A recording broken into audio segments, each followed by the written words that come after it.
Hi, good morning. Welcome to the training. So today we're going to talk about air compressor. So before we talk about air compressors, let me just simply explain myself. My name is David Bob. I have 30 years experience in air compressor industries. I work in different positions. Started off with application engineer, the service engineer. I even work on the sales side, business development, the sales manager.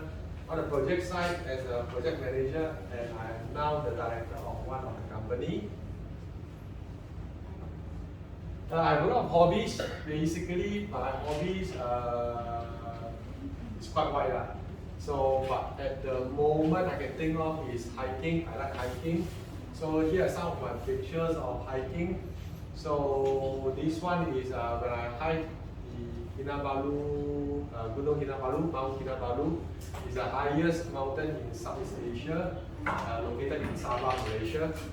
So this is Mount Fansipan. Mount Fansipan is actually the highest mountain in Indochina. Indochina is comprising of Vietnam, Cambodia, and Laos, the three countries we call it Indochina. And Mount Fansipan is located at Sapa near Hanoi in Vietnam, the northern part of Vietnam. The third picture is I hiked the Mount Fuji. Mount Fuji is the highest mountain in Japan. The last picture is I hiked in China. It's called Mount Taishan. Mount Taishan is the greatest of the 5 mountains in China. So why I like hiking is because during the hiking time, I can actually train my cardio. Heartbeats can go up to 160, 170 beats per minute. So when I reach the top, I feel very relaxed. The lungs are here, enjoy the view. I can also, sometimes I can also observe the cloud. Basically, all these 4 mountains are actually above the clouds in the morning. I can see the clouds.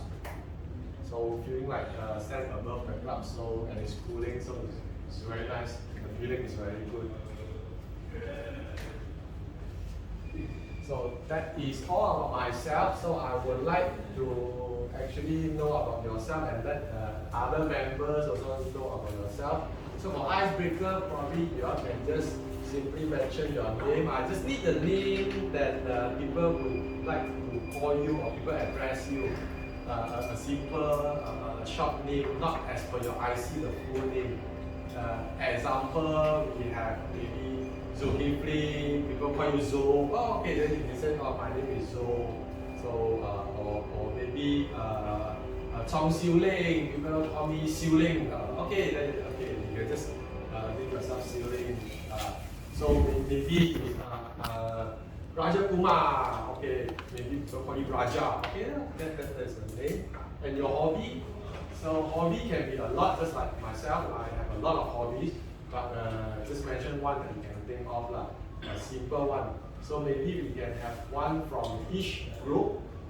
So we have a few groups according to the names that you all actually put in as per your paper here. So here we have the orange group. So we can have one of y'all from your group to just tell your name and the hobbies. So maybe the group leader. Yeah, I'm the group leader for the second rank session. First of all, I'm Howard, and you can call me Howard. Should you address me the other name, let me know. You can call me Word. And then my hobby is listening to music, and I play music except Korean music. So you play any instruments? I play bass and guitar and drum. Oh, yeah. Drum. Yes. Okay. Yeah. Great. That's all. Thank you. All right. Maybe from the pink team. Anyone from the pink team? Okay. So my name is Yan. My hobby is basically same like post-capital solar. I like to hike. Oh, hiking also? Yeah, I like to see the view and adventure. Okay, so how long usually you hike? How long? What is the longest that you hiked before? I 4 hours? go to the less than 4 hours. Less than 4 hours? 2 hours lah. Oh, nice. I go to the waterfall. Where? Okay, so it's Ampang area. What? Lepo. Oh, okay, near Ampang, right? Yeah, Ampang. Klang or something like that, is it? Yeah. Okay. Thank you. Okay. Hi everyone, I'm Sophia. You can call me Sophie. I'm a team lead from group Shine 5. So my hobby is I like to watch movies a lot because it's promote a lot of experience, the feels of the things that beyond from day-to-day basis, the activities and so on. So usually if I want to watch something spooky and want to have more nightmares, I watch more horror movies. If I feel lonely, I will watch romance movies. And other than that, the heroes is quite handsome usually. Especially for K-pop, K-pop drama. Alright. So you watch Netflix or you go to the cinema? Or? Both. Both also? Early of the month, we can go to the cinema lah. Oh, okay. Otherwise, you watch Netflix lah. Okay, so you like to watch alone or with a few members all together? I You can prefer go to it cinema. alone. It depends on the movies. Okay. If it's family friendly, I can watch with the family members lah. Okay. Alright. Alright, thank you.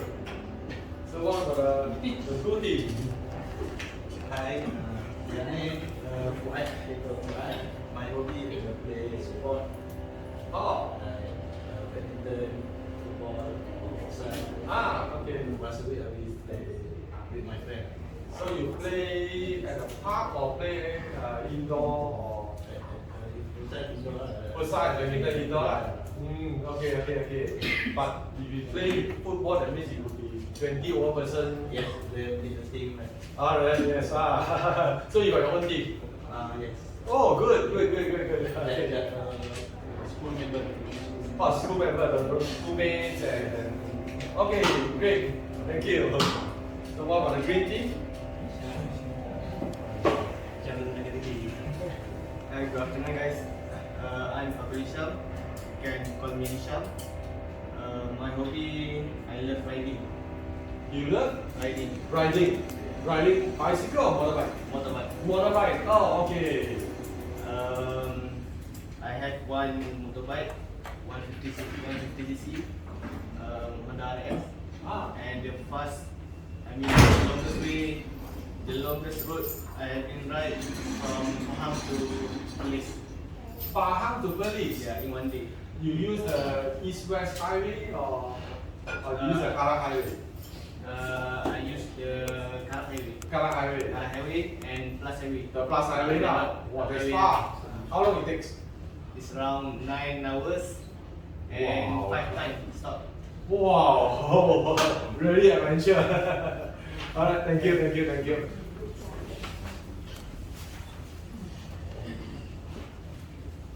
So today the learning outcome will be at the end of this session, you'll be able to identify at least 6 major components. You'll learn more than that, but you will be able to identify at least 6 components inside the air compressor and state 4 types of control of the compressor. Your parents send it for you, or you send it yourself. And when you send it there, do you all just leave it there? And I go next door, Mama's store, take a drink first, then I come back and collect my car. Or you all stand there and look at what the mechanics do. So if you all stand there and look at what the mechanics do, so usually they will have we call it an A gun. Okay, the A gun, and then they put it into the nut, and then they open the nut with the nut opener. The A gun actually the correct name for the A gun is called impact wrench. Right? So you will see him, probably they will just use an A gun and remove the nut easily. So that air gun, if you notice, there is also those hoses hanging there. So the hoses, because this air gun use compressed air to run. So, and that hoses is connected to the air compressor.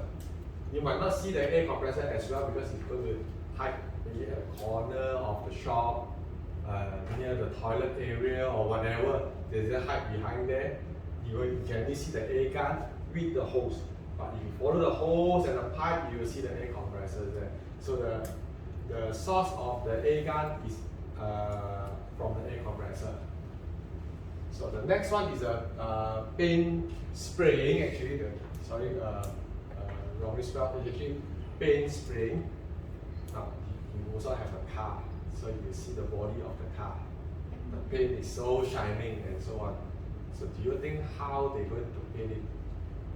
Using a brush or roller? So they will use a spray gun to spray. So how the spray gun works? Basically, you put a paint onto a container, connect to the spray gun, and that spray gun you connect to a compressor as well. So the compressor, with the pressure, they push the air up from the air gun.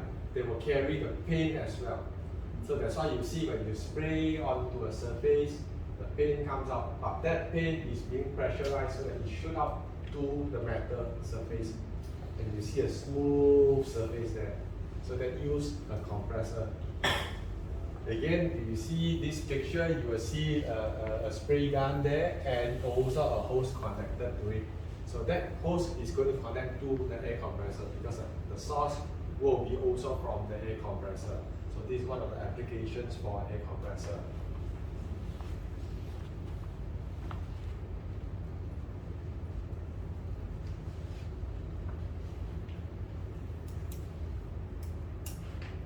Okay. Right. The next one will be respirators. So if you go to the hospital, those very sick people, you might see they will have this oxygen mask or so on. So this oxygen mask, basically you need air. You need air. So the air is from the compressed air as well. Obviously you will use a compressed air and ask people to breathe like that. So you go through some filters, but the main source is also the compressed air from the air compressor. So they will deliver the compressed air, the filtered compressed air to the patient for breathing purpose. So usually, because when we breathe, we use our lung. Okay, we expand our lung, we track our lung so that we can breathe normally. But for sick people, the lung is weak or whatever, so they can't breathe properly. So they use some pressure, the pressurized air to pressure the air into our lung for breathing. So you see this, you see compressor also in hospital. That's what that is for breathing as well. Scuba diving, the same thing. Instead of direct breathe, because we cannot have the compressed air line or the hose go all the way down to the seabed.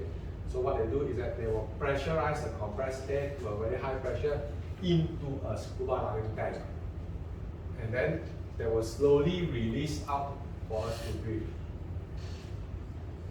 Right?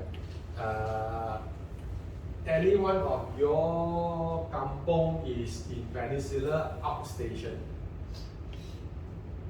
Kedah ke, Penang ke, Perak ke, Johor ke, Kelantan ke, Terengganu ke.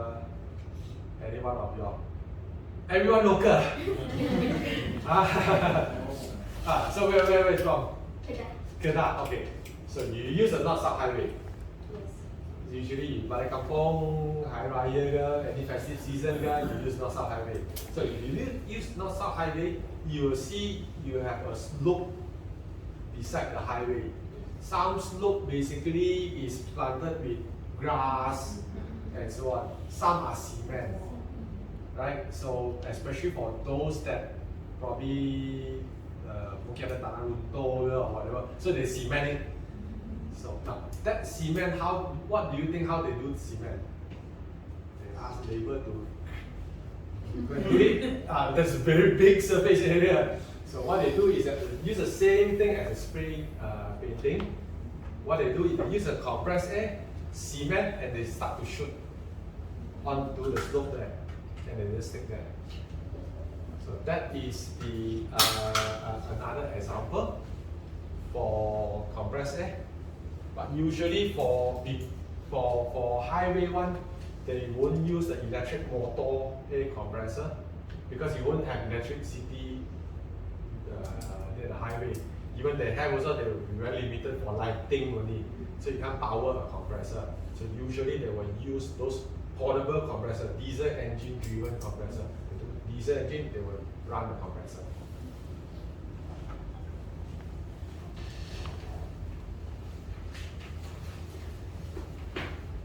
So these are the very common one, which is the bigger size application, where you can find the compressor in manufacturing plant, in oil and gas, oil rig, offshore oil rig, refinery plant, and so on. The compressor is actually used to supply compressed air for instruments. So the instruments could be the air cylinder, could be a valve, a pneumatic valve. So just give an example. They can use it for air cylinder. So this is an air cylinder. So how it works, the air cylinder is you have two, one coming in, one going out. So what you do is that when you put in compressed air here, you push this piston backwards, so your cylinder will retract. So the other way is you put compressed air here, you push this piston out, the cylinder will extend. So where do you use it? A lot of places. Just give you an example. All right, the A4 paper. Okay, when the A4 paper will come, it won't come in A4 size so nice. It will be a very long paper. So what they do is that they will have a machine, a conveyor belt. Come here, you have a cylinder tied with a knife there. So what they do is that once you hit here, you push compressed air here, and the cylinder will extend. The knife will cut, come back, then go. The next one come up, cut. So you will have exactly same size of A4 paper. So this is one of the reasons for one of the examples, one of the applications for compressed air, and one of the instruments that use compressed air. Also for the valve opening. So the valve opening is very simple. They use it for our desiccant dryer, butterfly valve. They use it for controlling the chemical flow in the oil rigs. So what they do is that, so you see there's a two hole here. So once you put in the compressed air, these two discs will compress up together, and it will close this valve. So once this valve is closed, this is the opening for maybe for chemical or whatever to go through. So when it's closed, so there's nothing to go through. So maybe in 2 seconds you need to open it once for the chemical to flow through. Then you use compressed air to control it so that you can open. So when first you push air in, these two will come together. So you want it will close. So you want it to go outwards, you push air into the other hole. Then these things will go upwards, and this will open. So this is one of the applications. So especially nowadays a lot of manufacturing plants use air compressor because of automation. I'm sure you heard of IR 4.0, IR 3.0, and so on. What is IR 4.0? What is IR? Industrial Revolution. Exactly, Industrial Revolution. I give a star for you.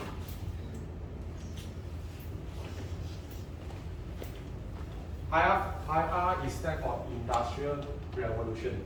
So we have those days people used to make a chair. What they do is that they go there, cut the tree, then start to find the things to make the chair all in one person. Then in IR 1.0, they will start to say, why not we do it mass production? That is IR 1.0. You go and cut tree. Okay? You go and cut into small pieces. Okay? You assemble the chair. You do the painting, and so then they will start to have a mass production for one person do one thing. It will be a lot more faster than I'm going to buy a saw to cut. Then I'm going to get a hammer to start doing things. So in IR 3.0, they start automation. Automation, that means they start to use less people, use more machine. Use more machine, that means, for example, in the car manufacturing plant. So you need to knock the car, you need to put the screw on the door, or to screw up the door, you need to do the lamp, the front, the headlights, and so on.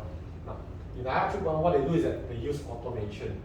That means everything will be so it's all fast. So all this automation, they use compressed air to run. All these machines, they use compressed air to run. So not only for car, anything, even our laptops, they will also using automation. They don't use a screw slowly do one by one nowadays. It's all mass production, all using machine to run it, and all this machine requires compressed air because all this machine actually runs on instrument, a small instrument to make up the big machine. And all these instruments, they need compressed air, and that is where the air compressors required. So you see a lot of basically every mass production manufacturing plant, you will have at least one compressor, or maybe two or three, depends on whether the important on their manufacturing plant. They want non-stop manufacturing, you need a duty and a standby, so you need 2 units at least. Okay, so up to here, is there any other questions? No? Alright, if no, then we go to the module 2, the type of air compressor.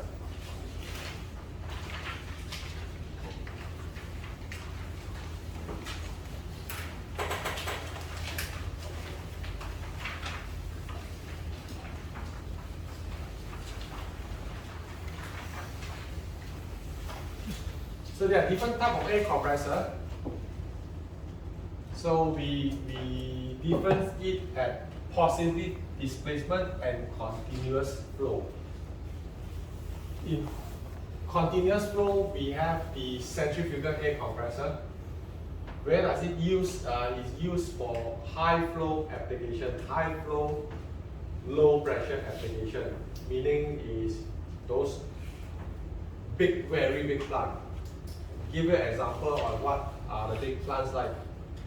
A very huge manufacturing. That means the production is a lot. Example, our national car, Proton. Okay, so they use a lot of automations. That means they require a lot of compressed air. So you have a centrifugal compressor there. Oil and gas. Oil and gas, probably you will use it in those refinery, big refinery. We're talking about Pengerang, MING. So all these are big onshore refineries and terminal. So they will use the higher flow centrifugal compressor.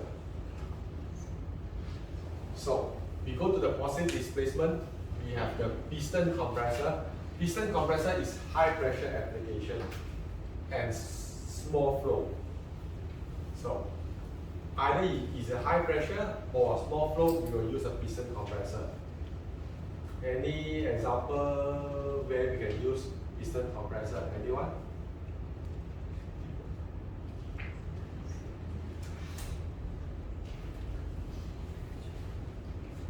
Anybody?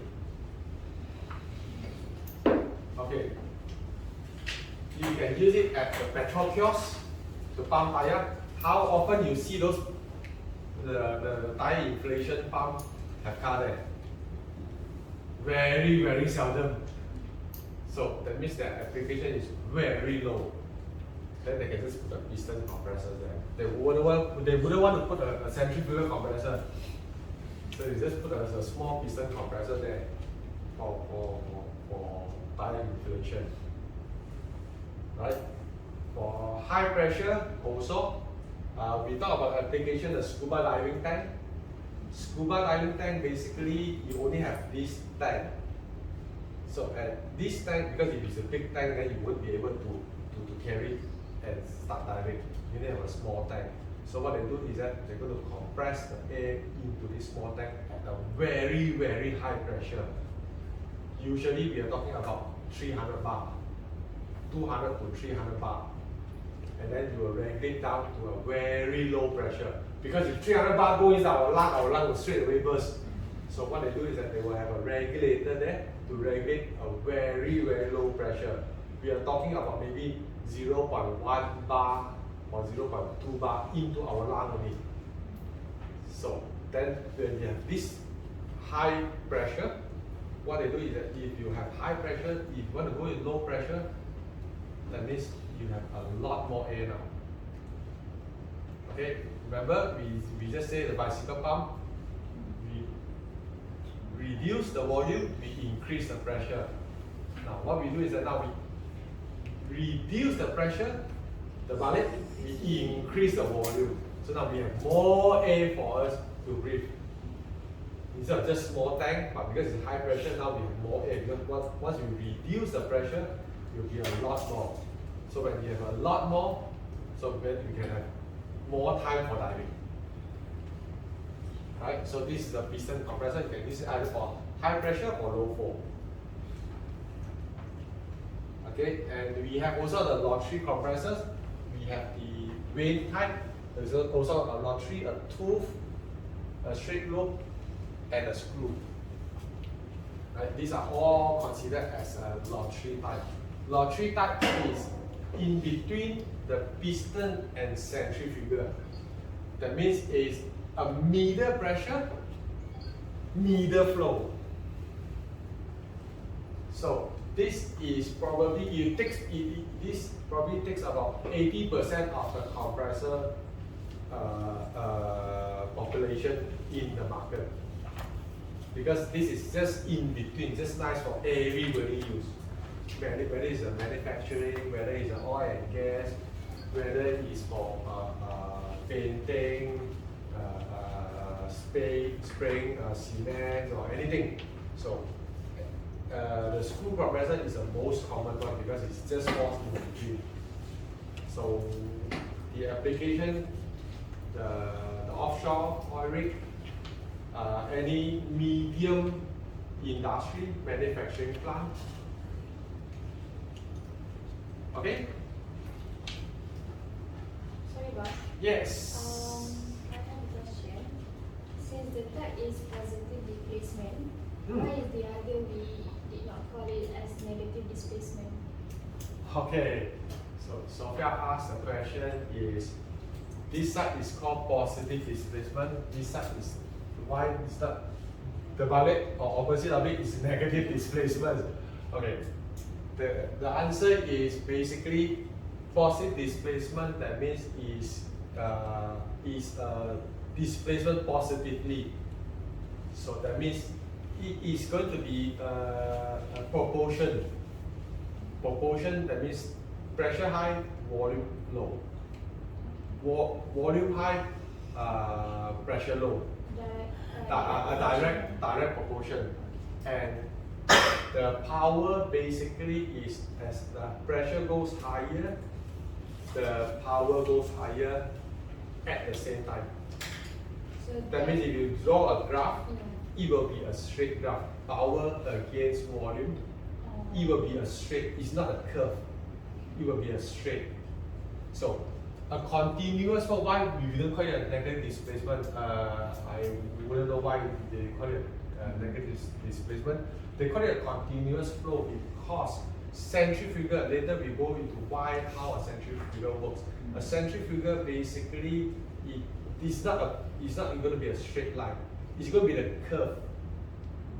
Right? That means your volume increase up to a certain rate, it start to curve. You increase more power, the volume don't goes up anymore.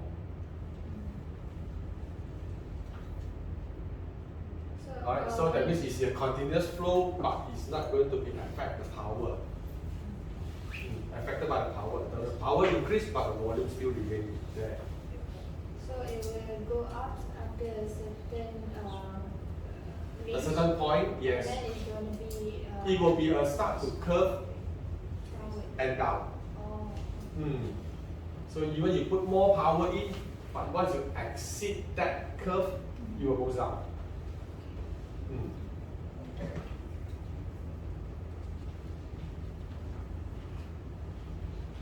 This is how piston type works. Very similar to our car engine. If you all experience any car engine, the same thing because our car engine also use a piston design. So piston compressor, just like any compressors, like the aerial compressor, the gas compressors, the reciprocating type. The important part of obviously piston type, the important part is the piston, right? So you must have a piston there and the valve. The valve is to control the movement, the compression. So as the piston move downwards, right? This picture, piston move downwards, you create a vacuum here. So once you create a vacuum, it will suck atmosphere air in. The green is the inlet valve, the red is a discharge valve. Right? Once you create a vacuum at this compression chamber is a chamber when you do the compression takes place, we call it compression chamber.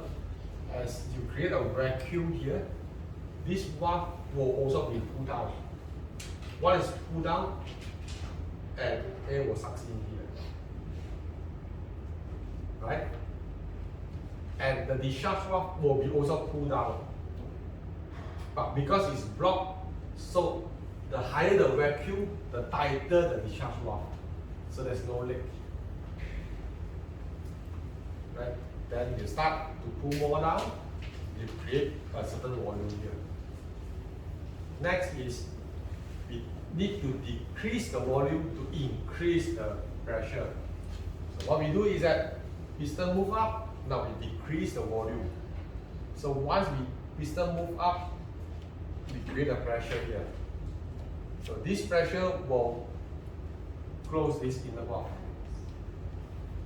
At the same time, push open the discharge valve. And it goes up. That is how we create the compressed air. Very simple. This concept is used in our bicycle pump as well. The same concept, except that bicycle pump we need to manually pull so that the piston move down, push so that the piston move up. Inside the bicycle pump, you will also have an inlet and a discharge valve there. But this one you can either driven by a diesel engine, driven by a turbine, driven by a motor, so that it will continuous running, so you can continue moving up and down, up and down. Compared to a bicycle pump, we have to manually do it ourselves.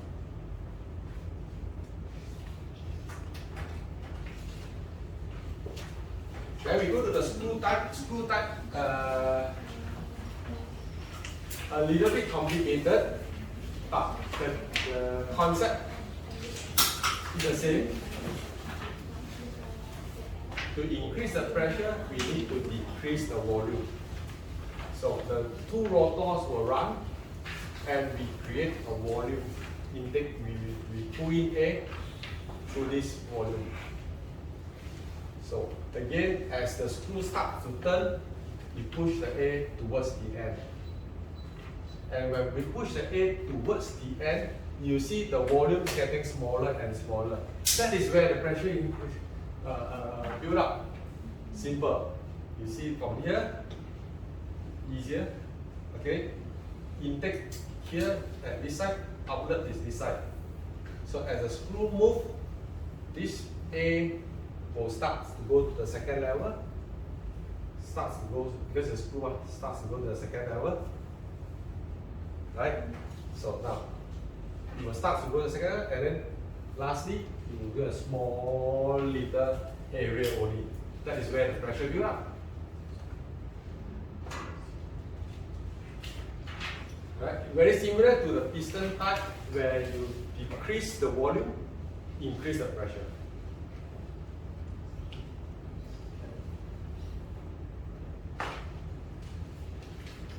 Centrifugal is a different type of design because it's no longer a positive displacement type. It's a continuous flow type. Centrifugal, what it does is that it uses an impeller. Okay, this is an impeller, very similar to our fan. Okay, it will turn at a very high speed. So centrifugal, what they do is it's the same thing. Always when you want to build up pressure, you've got to reduce the volume. Then the pressure will automatically goes up. So centrifugal also same, it's still a compressor, although it's different type of compressor, it's still a compressor. It still needs to reduce the volume to increase the pressure. So what it does is that, so that is the inlet valve, the inlet valve open. So as this impeller run at a high speed, remember our fan, ceiling fan. So when the ceiling fan blows air downwards, we feel very cooling. Ah, Junior, top, where does the air come from? It sucks from the top and blow it down. That's why you don't see ceiling fan go all the way stuck at the ceiling. You bring down a bit. Right? The reason why they bring down a bit is that so that you have air go from the top and push it down. That's why you see, okay, just now somebody say, like to clean house. Like to clean your own house. Okay, so now, you have the ceiling, the ceiling fan.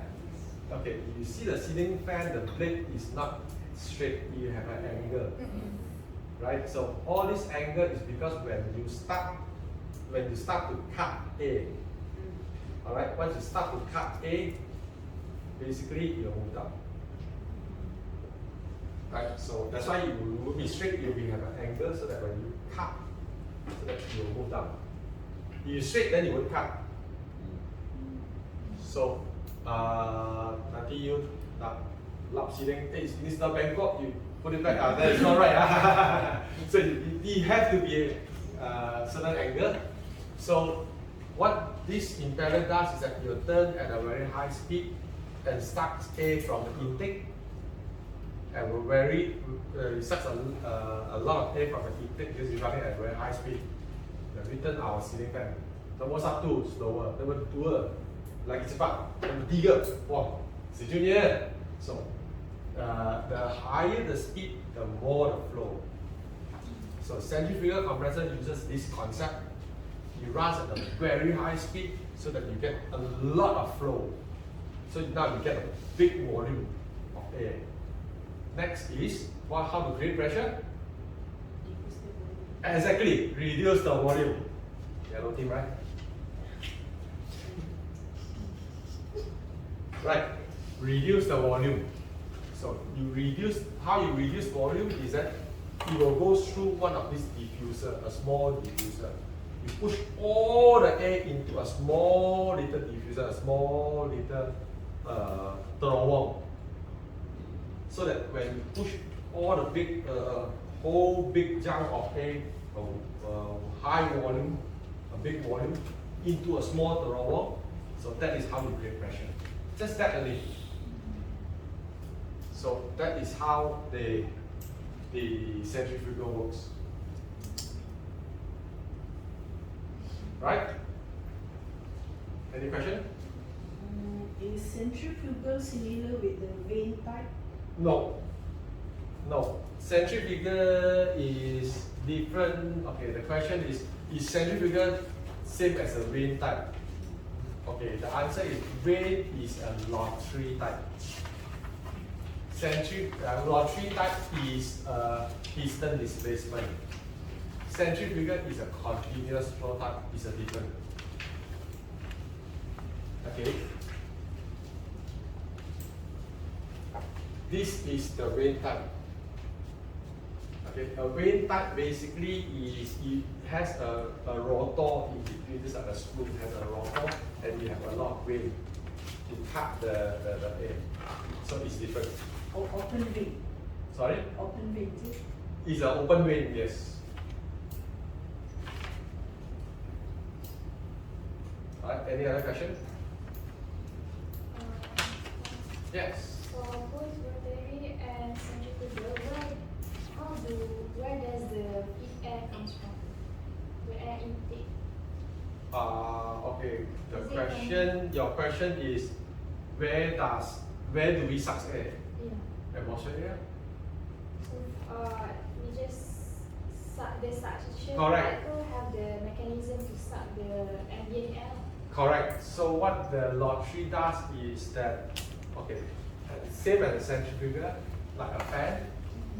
So where your fan blow air to you is through atmosphere air, so you suck from the other side because of the heat pass near big angle. So the centrifugal also same, is also an impeller, very similar to a fan. So when it starts to turn, so how it turns, maybe a motor to drive it. So one is turn, so one side is sucking air, one side is delivering air. The sucking air is through the atmosphere air. So that means you're going to open, maybe put an air filter in front to filterize whatever particles, and then you suck air from the atmosphere air. The other side, what it does is that once you suck air, you have to deliver to somewhere. So you deliver to the diffuser, the throttle valve. Straight away it goes to the throttle valve. So for the screw compressor, also the same. The two rotors, once the two rotors starts to run, these two rotors, when the two rotors start, how it runs is it will actually connect it to either electric motor, a diesel engine, a turbine, any driver. So and it will start to run. Once it starts to run, it will create a vacuum. So once you create vacuum, air will start into this. And it starts to turn, so air will start to move downward until a very small angle. And there's an opening, and it goes out.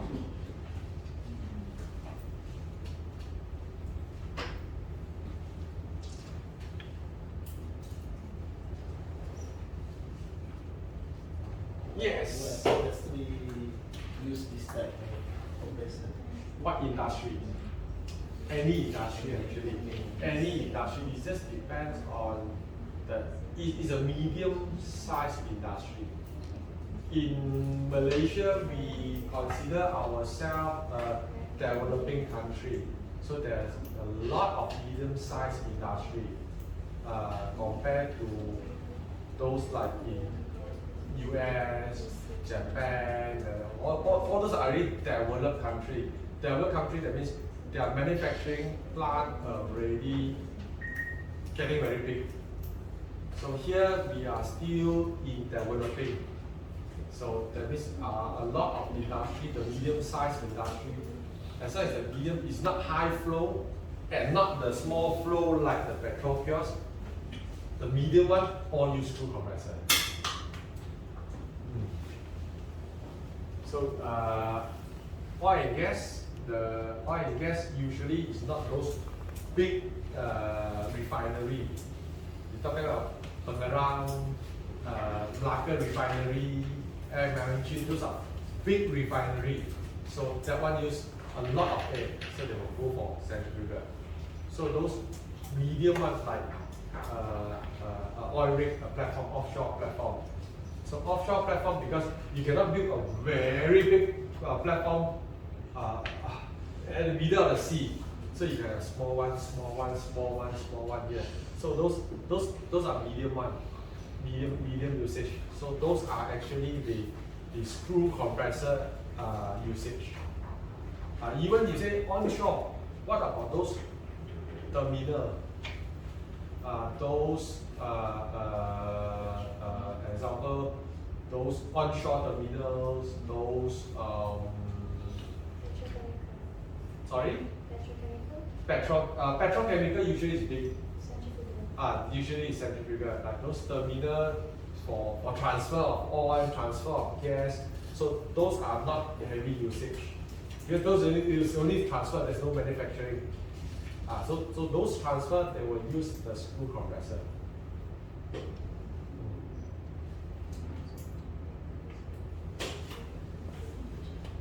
Okay, if no questions, we will go for a break, a 15 minutes break. We will come back at 11:20.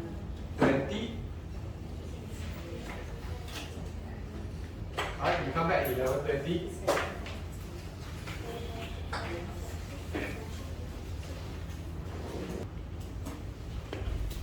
Okay, so everybody in. Cheerleader, want to cheer your team? Slogan? Anyone else? Anyone want the socks? Cheerleader?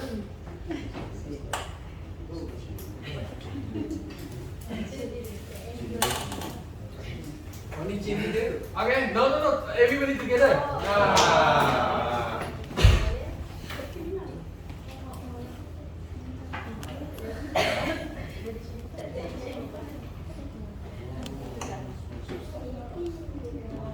Okay, the orange team? No, this is susah. Yeah. This is the stimulated. You are very small. Okay. Come on, slogan, come on. We count off 1, 2, 3. Tigerish. Oh. Okay, good. Okay.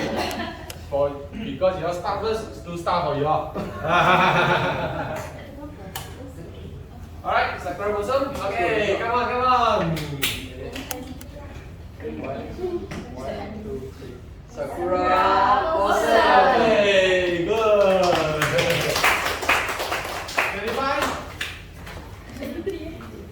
25? Okay, then you wait. The blue phoenix.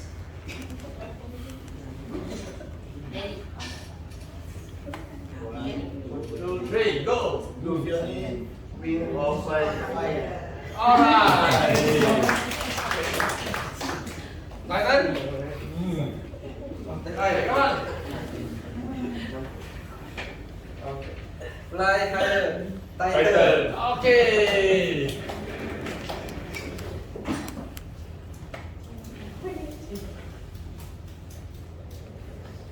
Alright, all back. Okay. Now, before we start, maybe I want you all to semangat sikit. Let's do some exercise. Okay, please stand up. Push your chair inward. Stand at a safe position.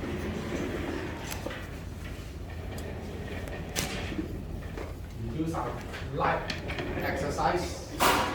Put our hands up, and then the right hand and the left leg. This one. The left hand and the right leg. This one. So anyone have leg pain, lutut sakit ke, you don't want to lift so high, it's okay. Just a bit, also okay. Alright, so we do 10 times, Alright, come on. 1, 2, 3, 4, 5, 6, 7, 8, 9, 10. Alright, now, so we want to do a breathing exercise. Your palm, this is your palm. Put it down, face out. Okay, when we push up, we inhale, tarik nafas. Okay, then we push down, we exhale. Okay, try to inhale through your nose, exhale through your mouth. right? If you have blocking nose or whatever, then you use your mouth to inhale and exhale also can, right? We do 3 times, Okay, inhale, exhale, inhale, exhale, inhale, exhale. All right, thank you everybody. Have a seat.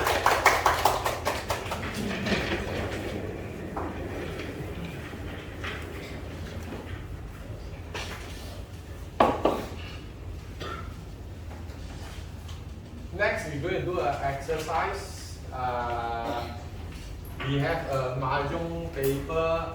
Later I'll distribute to everyone. Then we have a masking tape. So each team has to stick it onto the wall. Here is the mahjong paper. Right. So you all take a piece. Each team take a piece. Alright, you can stick it onto the wall.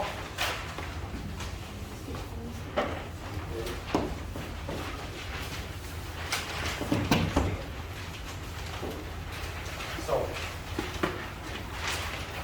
preferably stick onto the glass, or if you want, you can stick onto, we have this one here and there also you can use, not onto the wall. And the masking tape, you have a masking tape. Here are some of the masking tape. You can use the other side also can, no problem. Don't stick on the door then please. You take on the glass.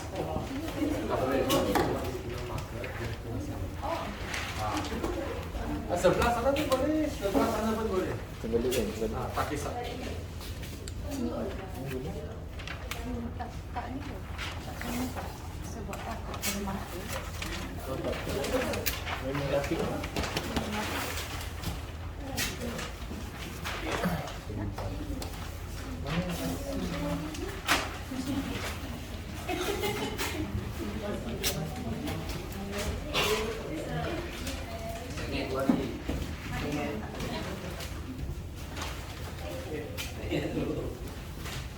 Ingat apa?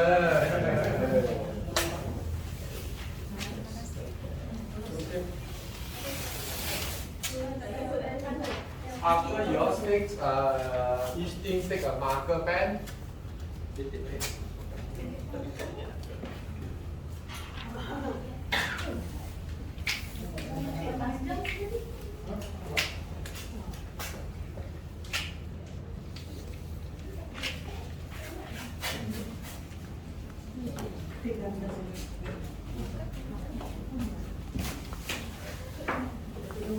Already?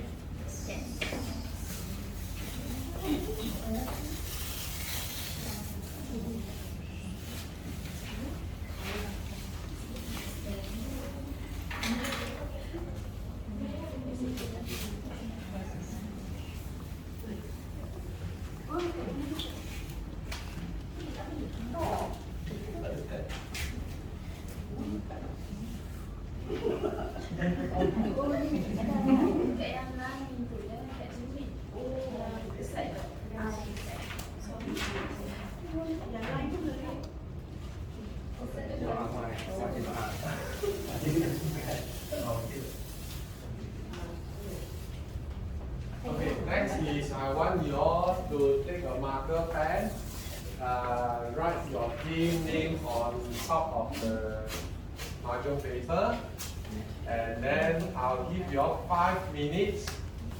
You all discuss among your team. Don't look at other people's paper. Yeah, so discuss among your team to write the applications of air compressor. You write as many as possible, and then you all have to explain the application. So example, you all put petrol kiosk. Okay, petrol kiosk, yes, there is a air compressor application. So then I will ask you all, okay, so petrol kiosk, where you use it? Okay, tire inflation. So if you all put petrol kiosk, number one, number two, tire inflation, then you only have one point. Okay, because it's the same.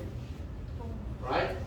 So I give you all 5 minutes to write as many as possible. Right? Time starts now.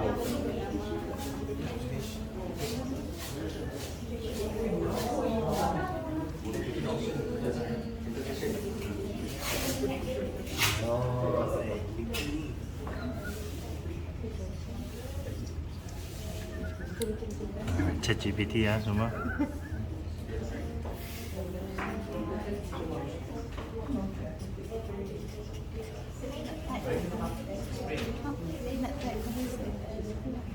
No points for nice writing, no points for nice declaration. One style.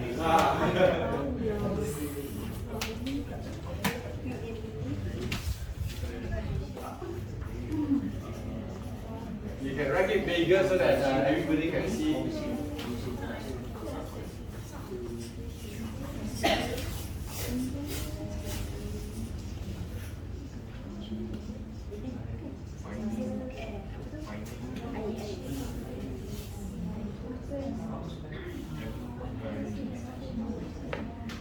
When you write something, it must be explainable later.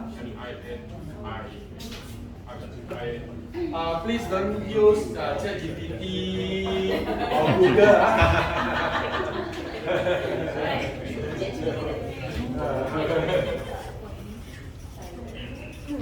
ChatGPT ya.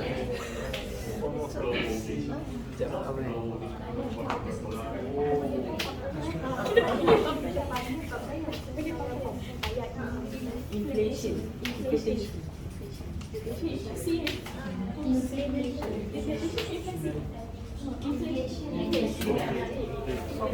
Oh, semento. Concrete.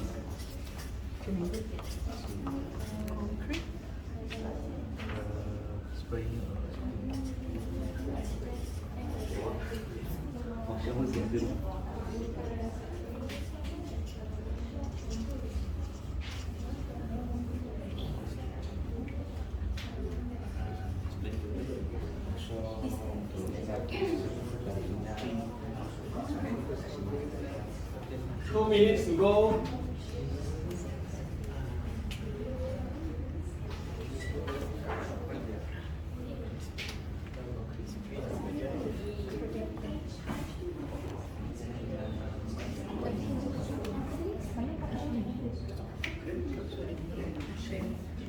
Concrete.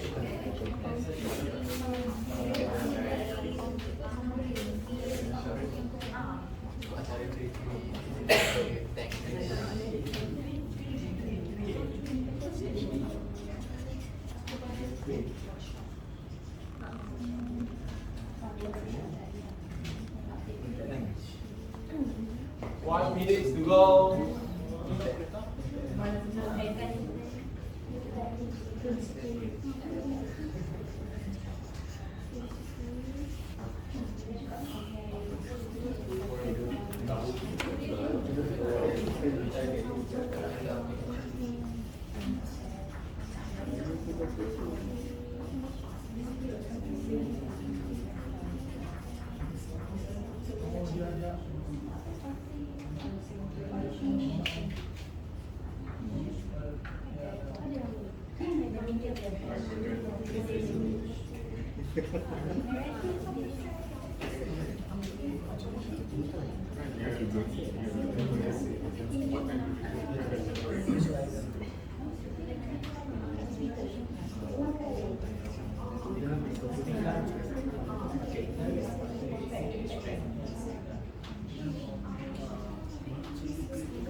Second.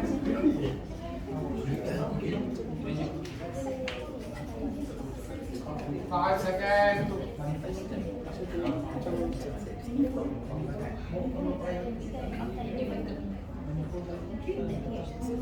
Okay, time's up. Thank you, everybody.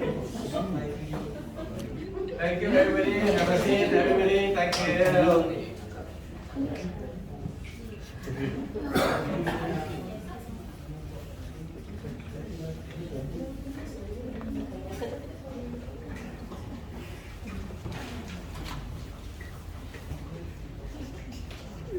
Okay, thank you. Have a seat. So we start with Titan this time.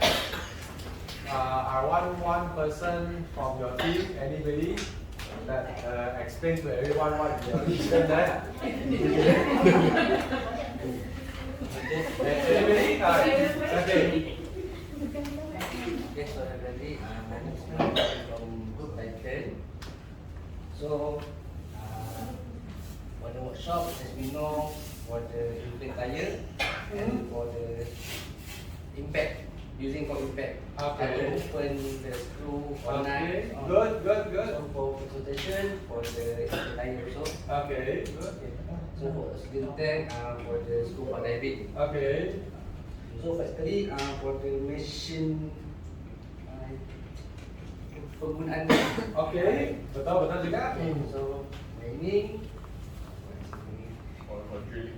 Okay. For drilling, for those maybe the breaker. Yeah. You want to break the rock. Okay. Yes. So for belum molding, especially for motor lah. Right. We call it pet bottling. PET. Pet bottling. Pet bottling. Basically, what is pet bottling is that you have this bottle with all these bunga-bunga, tepi, all this. What they do is that they put in the high pressure, they inflate. They put in the raw material, they inflate, and with the mold, bunga mold, they inflate, then you get all this flower out. So that is pet bottling. Yes, correct. And then after that for the offshore, for the air use lah, for instrument. Right, instrument, right. So for the heavy crane,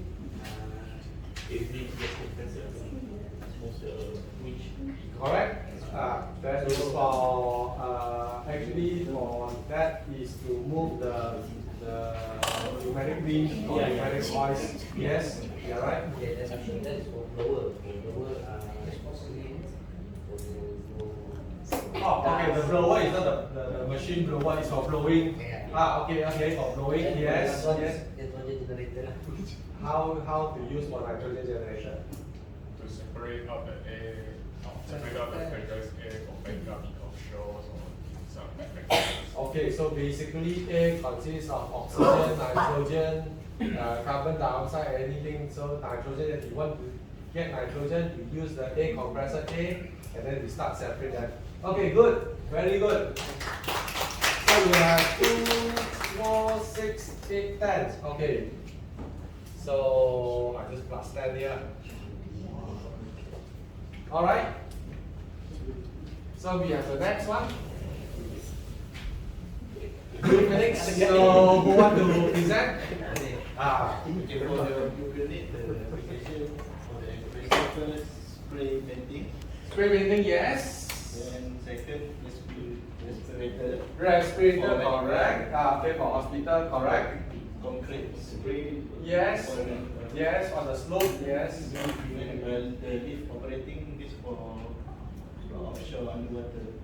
Okay, all right. It can be offshore. It can also be those high-rise building, but usually mainly for offshore because the other will use electric. So for offshore, you need air because electric is hazardous. Right? Okay, correct. Then scuba tank. Scuba tank, correct. Yeah, for the temperature for tire. Okay, but correct. Elevator, correct. The water pump for agriculture. Water pump for agriculture, yes, but majority will use electric, but there are some because of electric not there. So okay, it can be accepted. Then for impact gun. Okay. That's the automotive. Okay, correct, correct. Water jet for the car wash. Okay, you're right, water jet for car wash, but usually car wash nowadays they don't use water, pneumatic anymore. They use a high pressure pump. But they still some use the compressor. Yes, correct. 9 points for you. 9 points for your 2 minutes. Unify?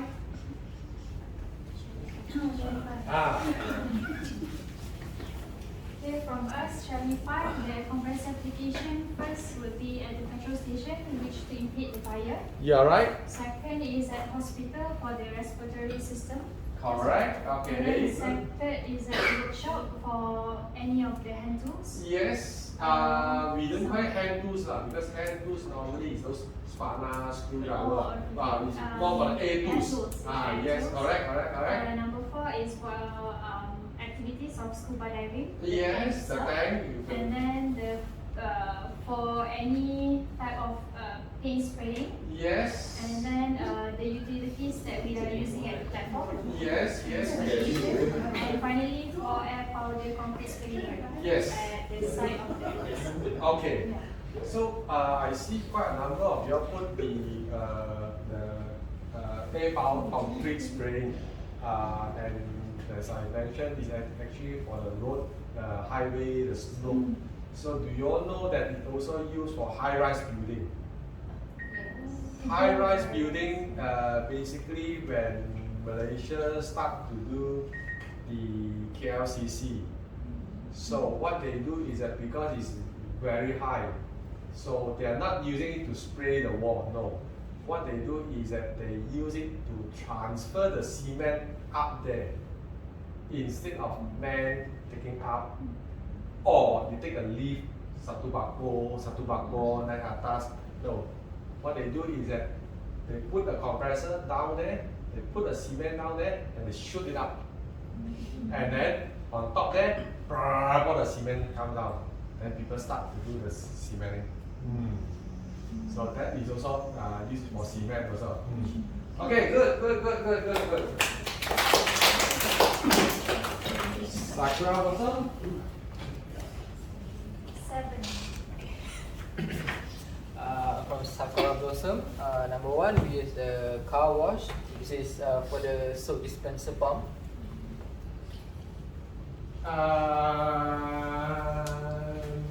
Okay, can be accepted also. And then number 2 we have the application at petrol station, which is the tire pump. Okay, that one is correct. And then for number 3 workshop, also tire pump. And maybe A2. Okay, luckily you say A2. If it's 2 tire pump, I would give that. Okay, alright. And then number 4 is factory automation using pneumatic. Okay. Stuff. And number 5 is birthday party shop, basically a helium tank, the helium balloons. Okay, alright. And then, but that one would be not for compressed air.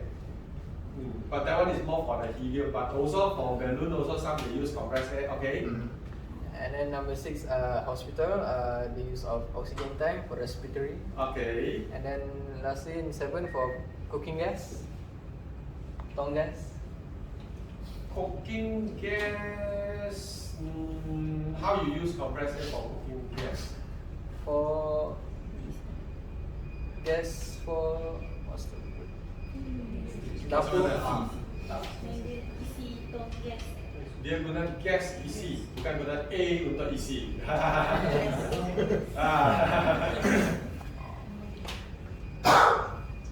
Okay, good. Okay.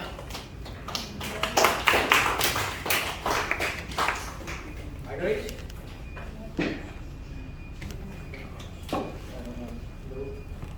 This is from Tiger Range team. So the first one is pump tire. Alright, correct. So basically, second for spray venting. The third one is respiratory. Alright. The fourth one is for basically it's packaging for packaging. How you use that for packaging? You're right. Actually, food packaging is correct, but how you use that? Sometimes we want to vacuum the packaging. We suck the ends. But that is vacuum, not compressed. The the machine. Okay, alright, the machine, correct. So the fifth one is scuba tank. Alright. Sixth one is impact wrench. Use compressor also, and then the last one is engine generator. Okay, good. Alright.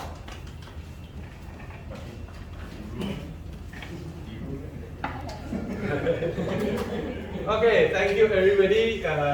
You all got a good one. I see everybody also these quite numbers of application. Thank you everybody for participating in this quiz.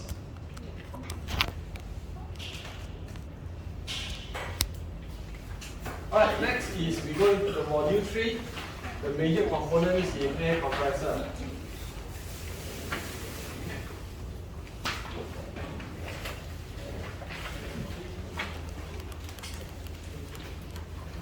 So before the break, we actually covers the what is the air compressor, the application. I noticed you all are something quite fast, and you look at these quite a number of applications there. So now, in this module 3, we talk about air compressor itself, no more the usage or what. So we're going to talk about the major components that actually inside the air compressor. So in order to call it an air compressor, what are the major components inside? Now, this is how the air compressor works. Do you still remember the 3 types of air compressor? The piston type, yes. Okay, centrifugal and the lottery type. Alright, so and you also say that the lottery type is about 80% of the population in the market. Now we're going to talk about the lottery type here. So what are the major components? But before we talk about major components, we talk about the process flow first. How we get the compressor out. We talk about the screw, how we reduce the volume to increase the pressure. That is the heart of the compressor. But what are other things that make up the whole compressor to call it an air compressor? Now we talk about the process flow. So this is the air end, which is the screw. So we compress the air, and then we will have air and oil mixture. What is the air and oil mixture? Because the compressor is flooded with oil. So you will have air and oil comes up from the compressor, and the temperature is going to be very high. As we start to compress, every energy you use, you will generate heat. Right? We start to compress, you generate heat. That's why the temperature is high. Next is we will go through a separation, because at the discharge is air and oil mixture. And we don't want oil, we just want compressed air. As you see, all the application we are talking about is all use compressed air. Nothing says about oil. So we want to separate the oil out from the compressed air. So what we do is that we will have a separator. Okay, an oil separator, or we call it a fluid separator. So the first stage is a centrifugal separation. It's a very simple. We just put a tank, and we just push a high velocity of air into the tank. And because the tank is a cylinder type, it's a round type, so the air will start to centrifuge according to the tank shape. So as it's centrifuge, the centrifugal force will spin the oil out, right? And the oil will go to the bottom because it's heavy, because it's the fluid. The air will go to the top because it's light. Right? So this is the air going to the top, and next is we will have to separate it using the separator element. Okay, it's an element. It's basically a filter. Any one of you at home will use a filter for water. another inside there is we call it a cartridge, or we call it an element. So here we call it an element. Is just a filter there. So we will start to filter the oil. Okay, so how it filters the oil is that oil air pass through here, through the filter, you will have air going out there, and it takes away the oil. And then once we come out, we will only have air but less oil, very minimum oil. But because still remember we have a high temperature here, so we don't want the high temperature to basically spoil our instrument. We don't want to breathe hot air into our lung and so on. So we need to cool it down first before it goes out from the compressor. So we will have an aftercooler. So the aftercooler is to cool the air down. Okay, and the air that comes out will be low temperature now. So that is the process flow of the air. Yes. What is the difference between normal air compressor and oil-free air compressor, and how does the oil-free air compressor works? Because I look, we still need a filter and Okay. Okay. Besides asks what is the difference between oil lubricated compressor and the oil-free compressor, and how does the oil-free works? And maybe you will want to ask also what is the difference between the oil lubricated compressor and the oil-free compressor. Okay, so basically this is the heart of the compressor, the screw. Okay, and this we call it the air end. The air end is flooded with oil. Dia penuh dengan minyak. So the oil is used for what? Used for cooling, used for lubrication. So when it's oil free, that means the whole air end, the compression side has no oil. So, but then your question mark, what you are going to ask, how about the lubrication? How about the cooling? Tadi ada cakap siapa yang suka masak? Okay. So now, if you like cooking, so you will have maybe we call it quarry, the wok. The quarry. Okay, the quarry. There are some non-stick. There are some is stainless steel. Some is carbon steel or steel or whatever. So the non-stick one, you don't need to put oil. The normal stainless steel one, you need to put oil, because kalau letak minyak, dia akan dekat. Right? You nak fried fish, dia akan dekat sana. So, but the non-stick one, you won't stick. Okay. The trick there is the coating. If you see the stainless steel, what is the stainless steel of the color? Shining silver, something like that, right? But the non-stick one usually is what? Black color. Gray, dark gray. It's not really black, it's actually dark gray. Okay, that dark gray is the coating. That one we call it a Teflon coating. So when your house you have the non-stick, okay, make sure you don't scratch off the dark gray color, because you scratch off that one, then you got no more coating, then you start to stick already. So that coating is to make sure that it is lubricated. Same applies to compressor. Okay, the two screw is actually flooded with oil if it's an oil lubricated compressor. So if it's an oil-free compressor, it's actually coated with the coating. It's a Teflon coating. Obviously, your house one could be those lower temperature, thinner one or whatever. The compressor one will be the different type of coating, but it's still a Teflon coating. Usually the coating is also in gray, dark gray color, because it's still a Teflon. That means you don't need oil inside here, the screw. But this screw, later we will see the two screw is being held by bearings. So that bearings need lubrication, need oil. So you will still need oil, but you won't mix with the air.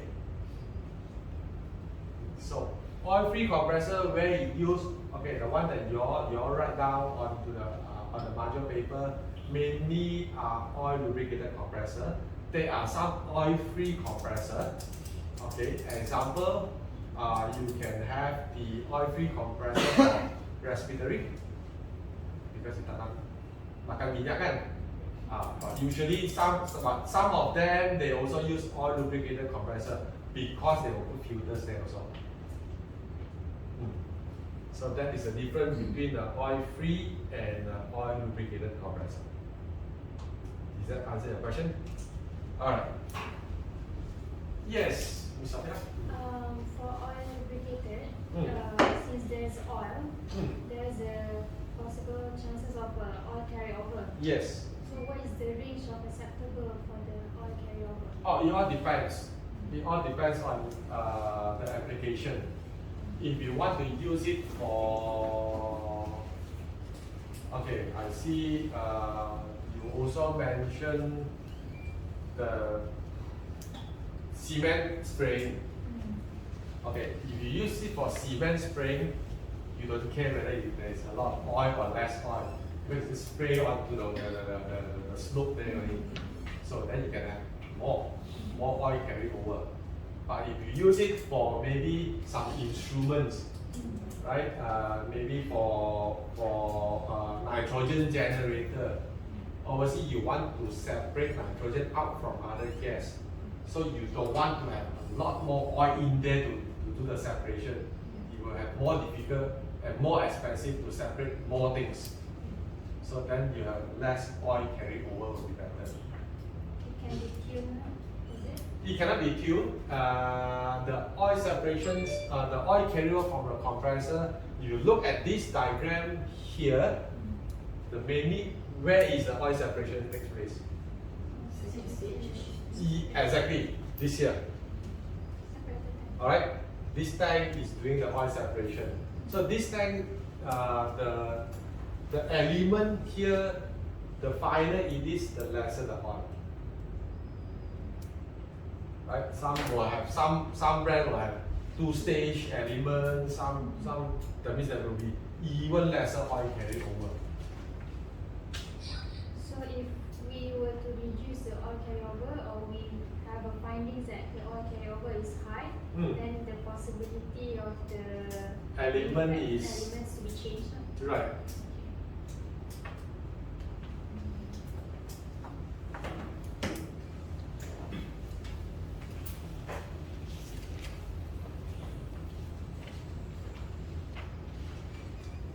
Okay, we continue. So after we separate, okay, we're talking about oil separation. After we separate the oil, where does the oil goes? Yes. Okay. So the oil will tenggelam, will drop below the tank, and it will goes to the oil cooler. Okay.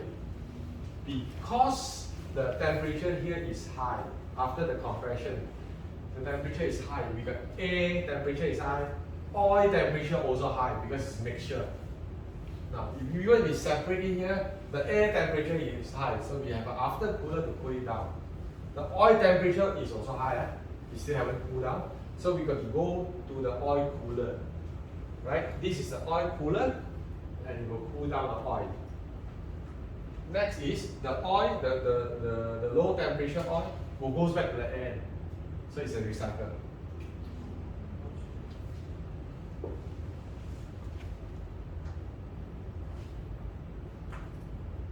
So far, is it okay with the flow? Any question?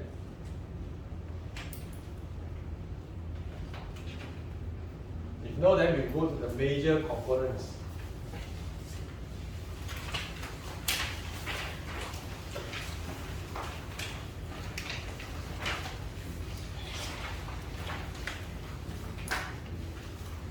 Okay, for major components, we have the atmosphere A.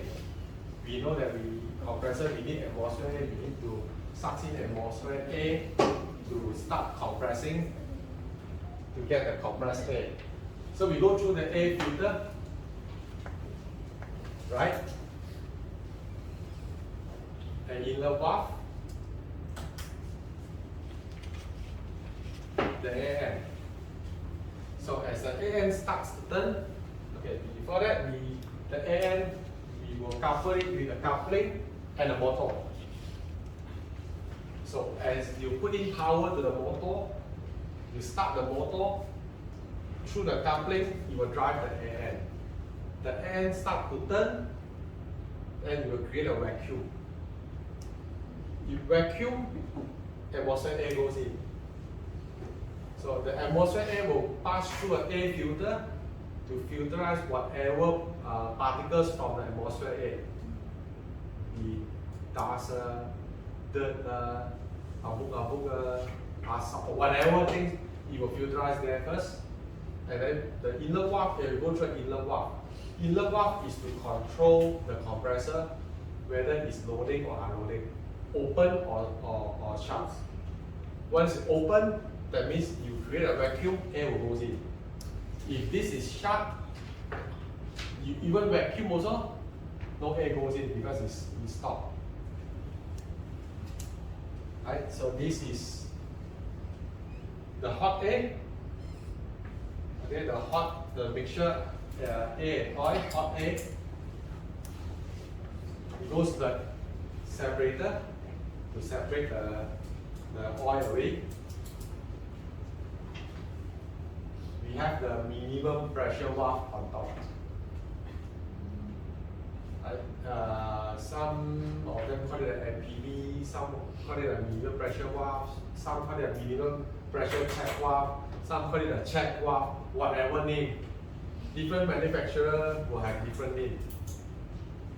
So the minimum pressure valve purpose basically is to make sure that the pressure is being built up as soon as possible. So this minimum pressure valve will only open around 4 to 4.5 bar. Right? Meaning that, what does it mean? Open 4 to 4.5 bar. So what more? What is it got to do with the air compressor? This is a very important valve here. Same goes to the inlet valve, because inlet valve will determine whether the compressor got air to compress or no air to compress. Minimum pressure valve is equally important because it will control the oil carryover. Right? It will only open 4 to 4.5 bar. Meaning that when you start your motor, your air create a vacuum, suck in air from the atmosphere, and start compressing. So when it start compressing, let's say it's a 10 bar machine. So when it starts compressing, it won't be 0, 10. No, it won't. It will be 0, 0.1, 0.2. It start all the way to 10.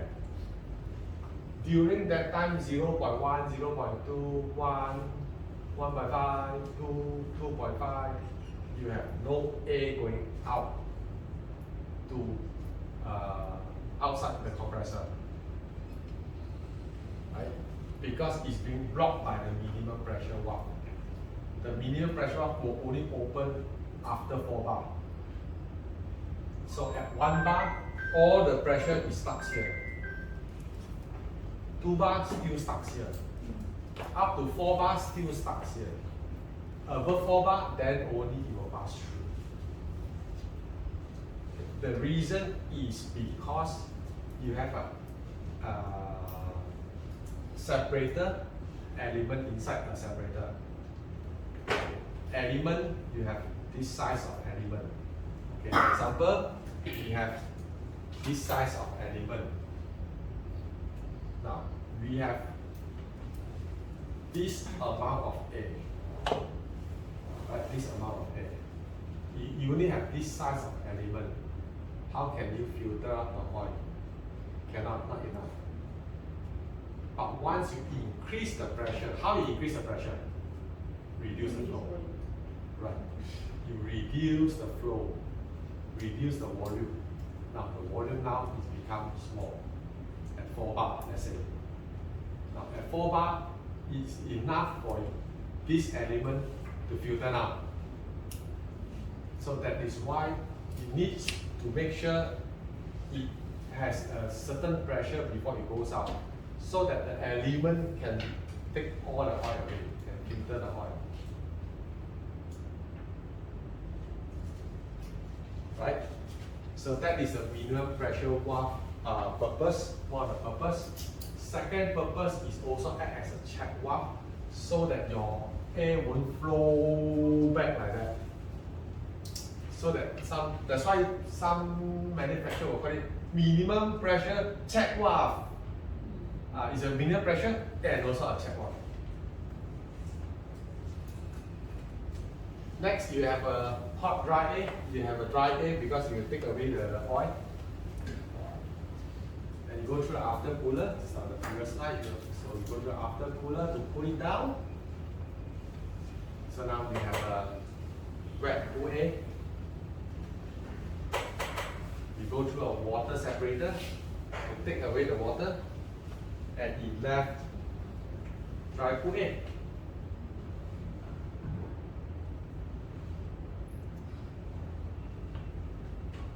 So this is the A line. Still okay, huh? So we go to the oil line. Same thing, we have a warm oil, we have a hot oil there. We go through this thermostatic valve. I'll let you know what is the thermostatic valve in the next explanation. So I'll just skip that first. We go through the oil filter because we need to clean the oil before being recycled back to the air end. So we go through the oil filter and we recycle back to the air end. So if you all notice, in an oil lubricated compressor, there is no oil pump. The air end is the one that pushes the air out, sucks air in from the atmosphere, push it out to the customer's usage. The same air end used to push the oil cycle back.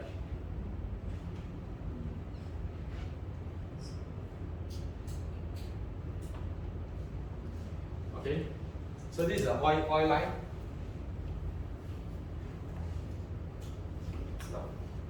Sorry, this oil line is only during starting or during when the oil is cold. You drive car, right? So nowadays the car don't do this. A lot of drivers don't do this. Those days, our parents, when they start the car, tunggu dulu, kena warm up. So the reason actually is very simple. Same also, you need the oil to warm up. The oil, whether you use a brand of oil, whatever machinery oil, also the oil needs to warm up. The oil viscosity and the oil works very well when it's warm. When it's cold, the oil it doesn't have the best effect. So you need the oil to warm. So that is why if you look at here, where is the oil cooler? We saw just now that the previous slide we got the oil cooler, cool it down before we go back here. So where is the oil cooler? Not yet. because this one is for starting when the oil is still cold. Or maybe if this machine is being put in a winter country, in a country that have 4 seasons where it's winter, so the whole environment is very cold, so you don't need the oil cooler, because we need the oil to have a certain temperature, then it works best. So, but in Malaysia, we don't have winter. So after starting, the oil becomes very hot. So what does it does is that, okay, the oil is going to be very hot now. It will go through this called thermostatic valve. Thermostatic valve will only open when it's hot. How it opens? Do you at home, do you have a electric kettle? Bukan yang letak dekat stove, sudah panas dia bukan yang itu. The one you plug in and you on maybe a light, after certain time stop. Okay, sudah panas, boleh buat kopi. Those electric kettle. So do you all know how that switch actually stops the electric kettle? There is a thermostat. There is a device inside. Once it hits some temperature, it will just pop out. Same thing here. Okay, but this is a different design, but it's the same principle. If it hits certain temperature, it will pop up, and it will direct the hot oil through the oil cooler. Alright, that means this time we have this line going to the oil filter, so this line now got no oil. And after the oil cooler, you get a warm oil to the oil filter. And it recycles back.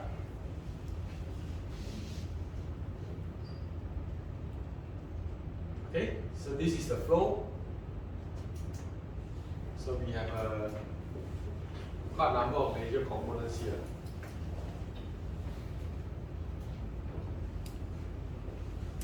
Okay, just to recap a few major components here. The air filter, the first part of the filter, first part of the compressor is the air filter from atmosphere. So the air filter basically consists of a filter housing and a filter element inside. Any filter, you must have an element there. So there's a filter housing that holds the element and also has a noise suppression. That means it's a noise suppression that reduces the noise level. And then the element is a filter element to remove the particles from going into the air compressor system, so that the air compressor system will be cleaner. After the air filter, we will have the inlet valve.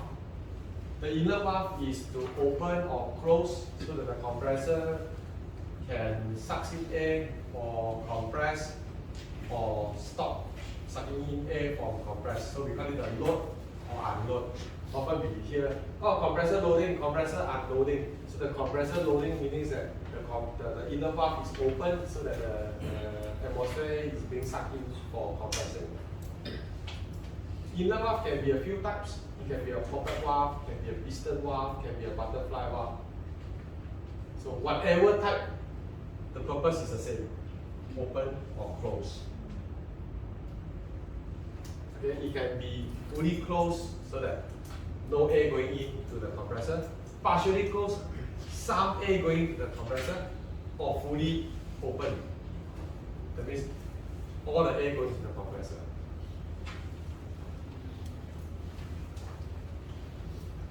Next is the AN, is the heart of the compressor. We usually call it the heart of the compressor because this is where the compressed air being formed. So inside the AN, the major components inside the AN will be the two rotor. So it must come in a pair, two rotor. And this rotor is being held by the bearings, the front and the back bearings. Usually the front bearing is the drive end. What is the drive end? Drive end is where the AN is connected to the motor. That is called drive end. So the shaft here will extend it to the motor. We call it a drive end. So a drive end must be an intake, must be an inlet. Right? Then the other one, we call it a non-drive end. Non-drive end will be the discharge. So in other words, the airflow will be from this side to this side. So the intake usually got no pressure. No pressure, that means the intake is very light. So the bearing, we call it the radial bearing. The discharge is the high pressure side. High pressure side usually will be the toughest one, because you're going to withstand all the thrust, all the high pressure. So we use a thrust bearing at the discharge.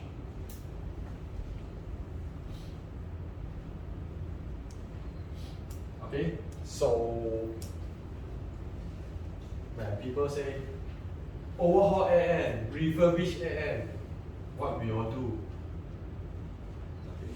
To refurbish AN or overhaul AN, the first thing we do is change out the bearing. Because in the whole AN, basically these two rotors don't touch each other. The only touch will be the bearing. That means the only wear and tear is the bearing. So when we overhaul, we want, the first thing we do is whatever that it has wear and tear to cut in. So we have to change all the bearing first. And then for the rotor, what we do is that we will polish it back. If you see all these rotors, they are all shining and all that because it's being polished, so that you won't have restriction on the air. But because if you're someone of filter pun takkan 100% filter semua kan, mungkin ada sikit fine sand or abuk-abuk that masuk, so it will actually scratch the rotor. So then when you open up the rotor, you see a lot of scratches. The scratches will restrict the flow and reduce the efficiency. So when you want to bring it back for overhaul, you got to polish back to shining, to smooth as possible. So that is what we do for overhaul. Then in between the motor and the AN, we have a coupling. So there are a few different types of coupling because motor is a motor. AN is a AN, so how can these two put together? So you put a coupling in between. So it can be a field coupling, it can be a direct coupler like this one. Okay, it can be a gear coupler, you use a gear in between. It can be a belt drive, you use a belt to pull it. So then you have a motor, the driver. Because AN will move itself, you need something to drive it. So we have a motor to drive it.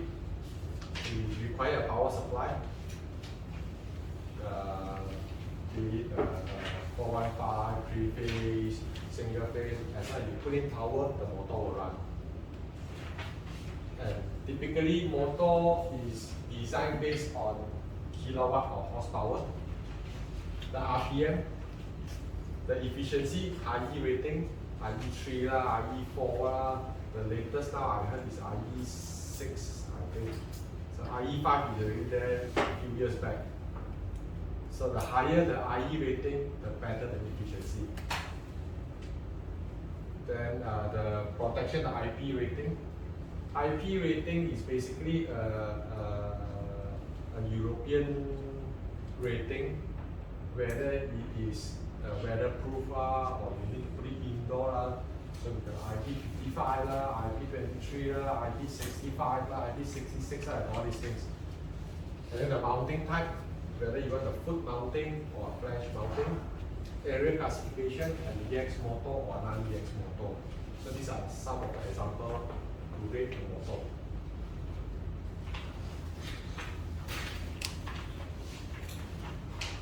Oil separator as per the name is actually to separate the A and the oil. So the oil separator basically consists of the separator housing and the separator element. This is an air filter. You have an air filter housing and the air filter element. Separator also you have a separator housing and a separator element. So the separator housing, same as the air filter, is to hold the element inside. It also acts as an oil sump because oil will be fall below here.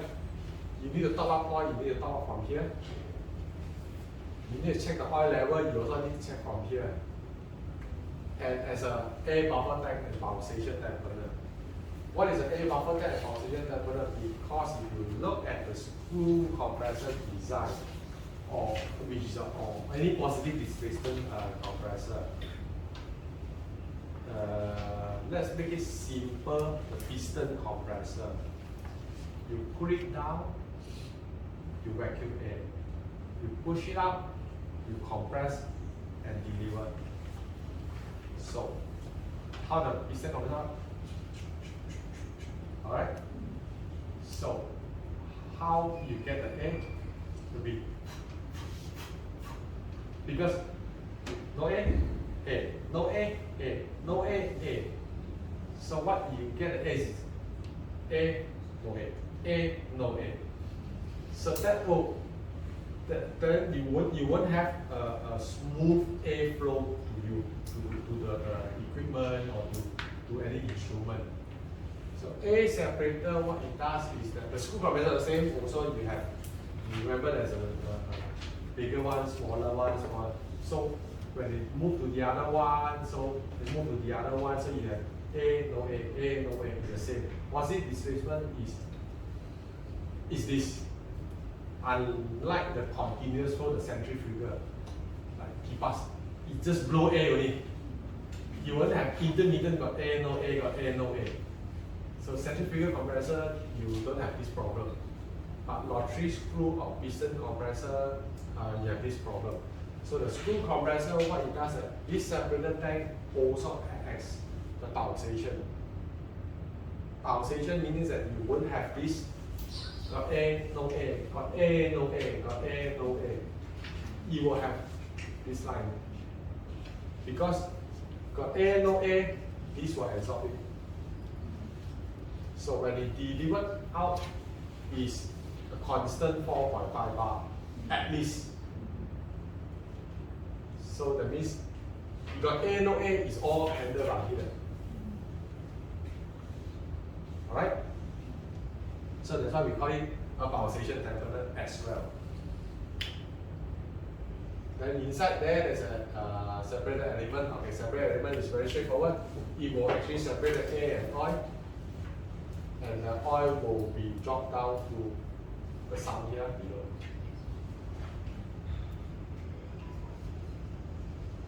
Okay, then we have the minimal pressure valve. Minimal pressure valve, as we say, it will open for after 4 to 4.5 bar. Is to retain the pressure to make sure the compressor is built up the pressure inside the separator tank as soon as possible before it deliver out, so that the element will has best efficient to separate the valve. It also acts as a check valve, as mentioned just now. The next major component here is the thermostatic valve. Thermostatic valve is to control the temperature, as mentioned just now also, whereby it actually controls the temperature, make sure we have the warm oil, not hot oil and not cold oil. It's a warm oil. So it will bypass the oil cooler during starting, cold running and winter. Oil filter is to clean up whatever particles, whatever impurities in the oil before it goes back to the compressor. Air. Cooler consists of oil cooler and after cooler is to cool down the oil or air. Water separator is to separate the water after cooler. The air pass through the after cooler, you will have a lot of water. So the water separator will remove all the water from the air.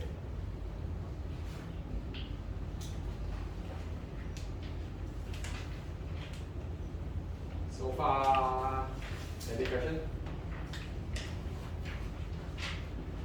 Alright. So this is a compressor. This is how the compressor looks like typically. So we try to identify a few major components from this picture. The air filter will be here. Okay, this is the air filter, the housing and the element there. We have the inner valve will be here after the air filter. Okay, this is the inner valve. Okay, oil cooler is on top here. So this is the cooler. This is a separator, water separator. After the cooler, there's a separator. So this is a separator. So this hole here is for you to connect to your plant. So after the separator is the last item. So after the separator finish, the compressor job is finished. So you're going to connect the pipe to whatever you want to use. Okay. So this is the motor. So this is the base frame, or some people call it skid, to hold the whole compressor components together. This is the coupling. Okay, this is the air end.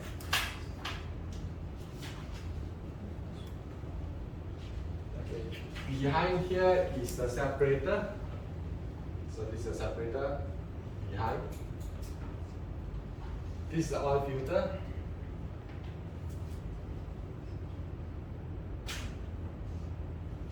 This is how the compressor looks like.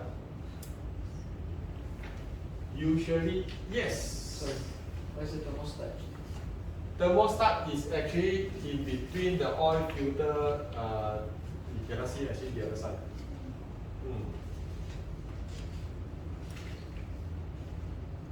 So usually the maintenance item for air compressor is only 4 items only.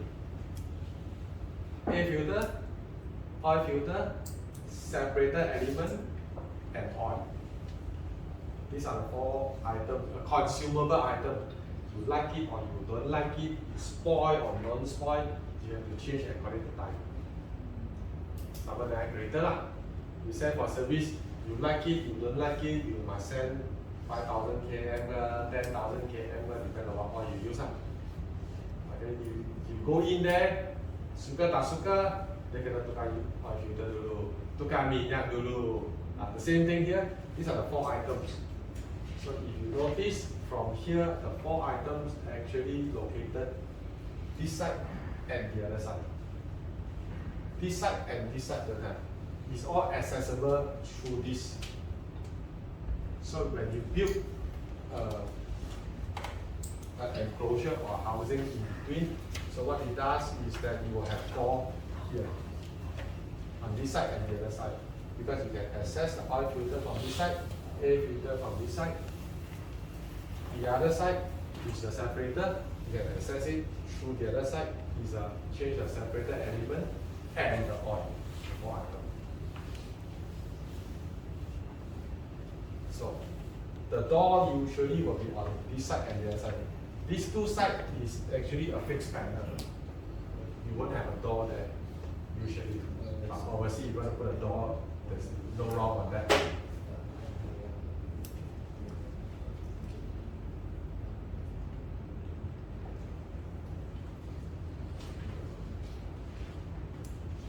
Any question? What is this? Yes, fan motor. A fan motor is a fan, a motor that drives a fan to cool down the cooler. So the cooler is on top, so there is a fan here to blow the air out to cool down the cooler.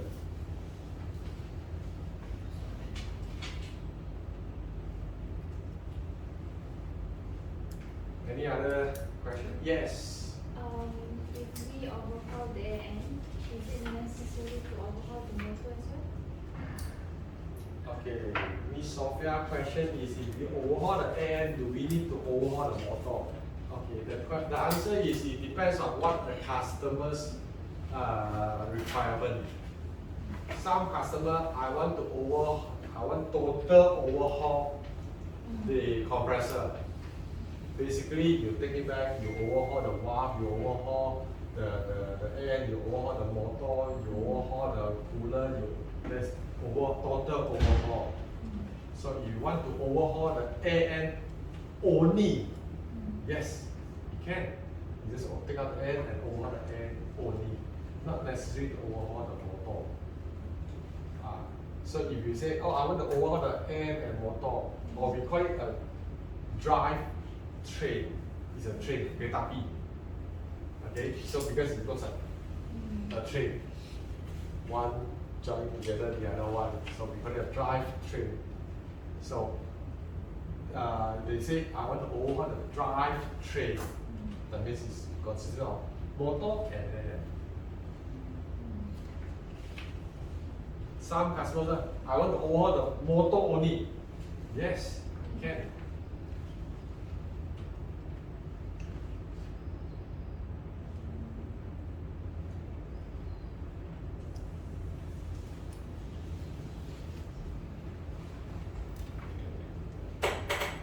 Alright, if no other questions, we're going to have a lunch break.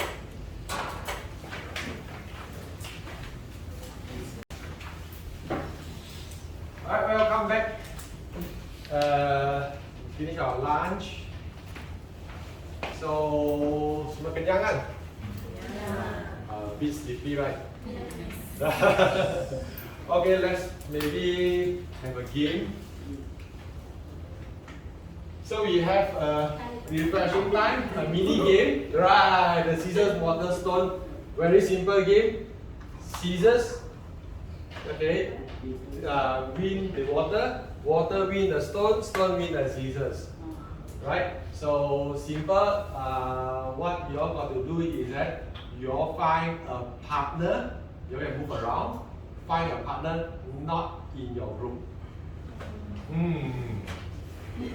Any partner, you can just find anyone but not in your group.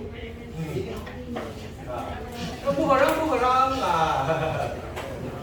Push your chair inside so that you won't trip anybody.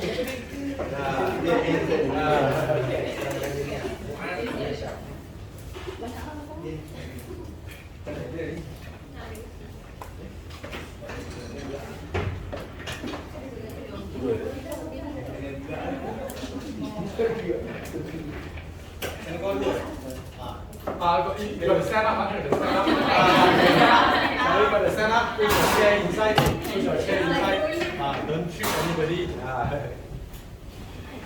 So everybody got a partner? Anybody who doesn't have a partner yet? So if, let me see,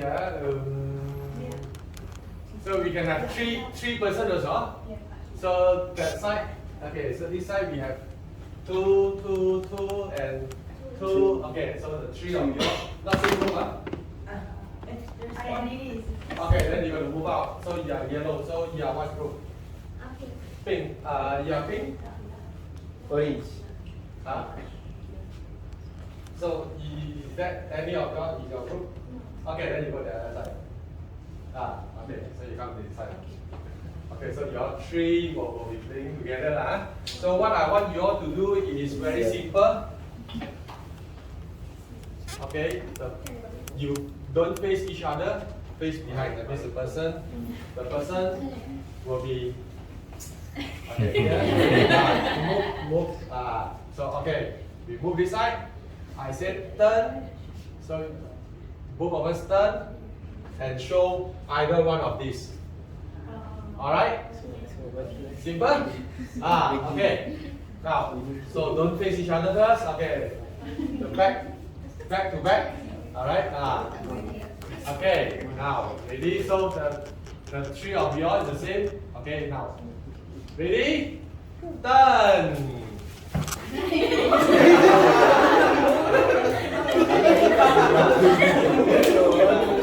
Okay, so the stone wins here, obviously.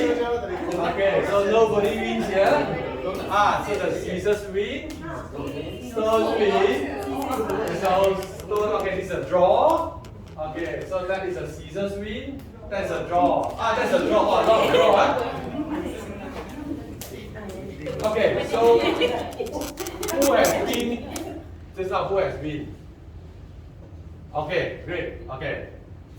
Do it another time. Okay, let's turn back again. Okay, ready? Ready? Turn!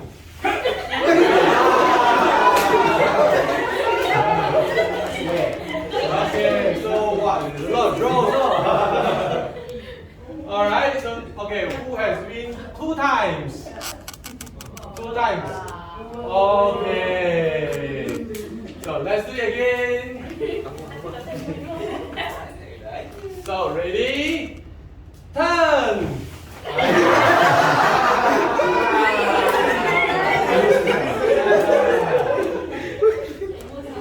So, okay? So who has been 3 times? 3 times. Okay. So yeah. Orange. Orange. Orange. Okay. 3 stars.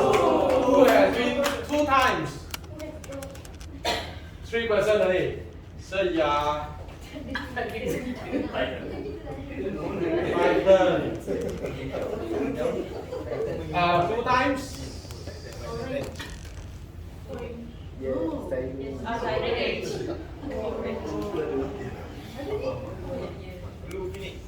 Blue Phoenix. Okay, who has win 1 time? Okay. Shiny 5. Miss Lily? Oh, same. Okay.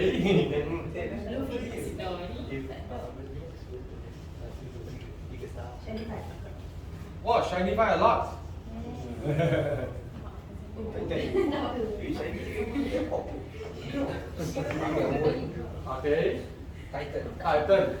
Titan also. Wow. Alright, thank you everybody. Yes, sorry.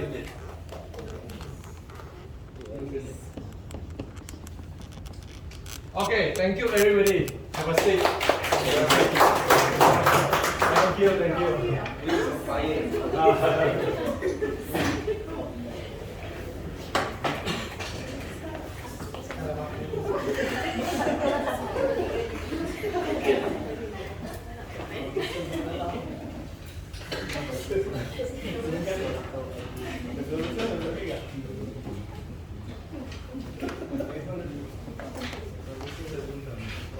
Now we go to module 4, the control of air compressor.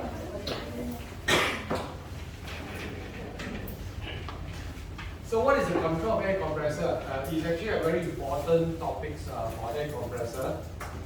We talk about the components of the air compressor before the break. We talk about what is the air compressor and so on. So we learn about the air compressor.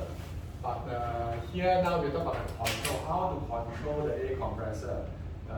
It's a very important topic here. The control is referred to a process used to operate the air compressor, how the compressor operation is.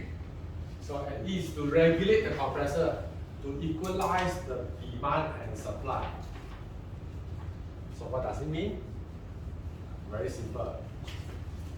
So your home, I don't know whether you all notice that your home, on top of your home, whether it's a apartment or a terrace house or anything, you have a tangki air. Yeah. Right? So the tangki air, you have a water, and that tangki air goes to maybe a pipe, a tap, or multiple tap. Now, when you open the tap, when you use water, you open the tap, water will flow out. When the water flow out, what will happen? The water goes low. Air berkurang. Air berkurang. Sini berkurang, sini mungkin lambat. So that is a float. So when this float move down, because it's a float, so it will follow the water level. So when the water level goes down, the float drops. So when the float drops, what will happen is water will come up here and refill back. When it refill, it will goes back up. So when the float goes up, it will stop this valve. So water will stop. So that is how you control to make sure that you will have continuous water using here. What happens if you don't have this float and this valve? Okay, it will either it goes very low until no water, or this supply here will continue to flow until the overflow. So this we call it the control of the tangki air. Right, so this is the control. So for compressor, the same thing, the tangki air concept. Okay. Now for compressor, it's the same thing here. Now we have a compressor, we have a receiver tank, and we have a valve, the usage. So this is like the type lah. Okay. So what you do is that when somebody have an air demand, okay, open the valve, angin keluar. So the air from the receiver tank will supply air to the demand, to the consumer. And the pressure goes low. The air goes low. Same as the tangki air, water goes low. So here, the pressure goes low. The compressor got to start, draw in atmospheric air, and pump it back to make sure it refill back. The same thing, it goes low, start, refill back, stop, until it goes down, start again, goes up, to make sure that at any time that people here, the demand side will have enough air to use, continuous air to use. So it's drawing the air from the tank and not the compressor. The compressor is to make sure that you have enough supply to the tank. Okay? So this is what we call the control of air compressor. So there are 4 types of control. So the highest one is the most populated one. That means more people use it. The lowest one will be the less populated one, the lesser user. So we have the load, unload, modulation, variable speed, variable capacity. Okay, variable speed, a lot of people say is an inverter, BHD. If you now buy an aircon nowadays, they like to say that for energy efficient, buy an inverter aircon and so on. So that is a variable speed. Okay, so we have 4 controls for air compressor. Four controls: load, unload, modulation, variable speed, variable capacity. So we talk about load, unload. This is the most populated one, meaning that there is the most common one in the market. So the load unload is a process where the compressor manages output based on demand. Whatever the demand, the compressor will control load or unload to supply to the receiver. The compressor will regulate between load and unload to meet the demand pressure and flow. Then, the regulation is by restricting the inlet flow. Restricting is by opening and closing the inlet valve. Before the break, we actually talk about the major components. There is one before the AN is an inlet valve. That inlet valve is to control the air compressor. So that inlet valve is to control the load unload is by restricting the opening or closing the inlet valve. So if it's load, that means it's pumping air. Unload means no pumping air. So load means open the inlet valve.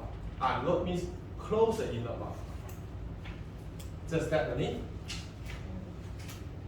So we have this diagram again here. We got an air compressor, air receiver, and a valve. The same thing. During load, you draw in atmospheric air because the inlet valve now is open. Compressor run, AN run, create vacuum, so you will suck in atmospheric air. Example, this compressor design is a 10 meter cube per minute design. So this compressor now is delivering 10 meter cube per minute to the receiver tank. Unload.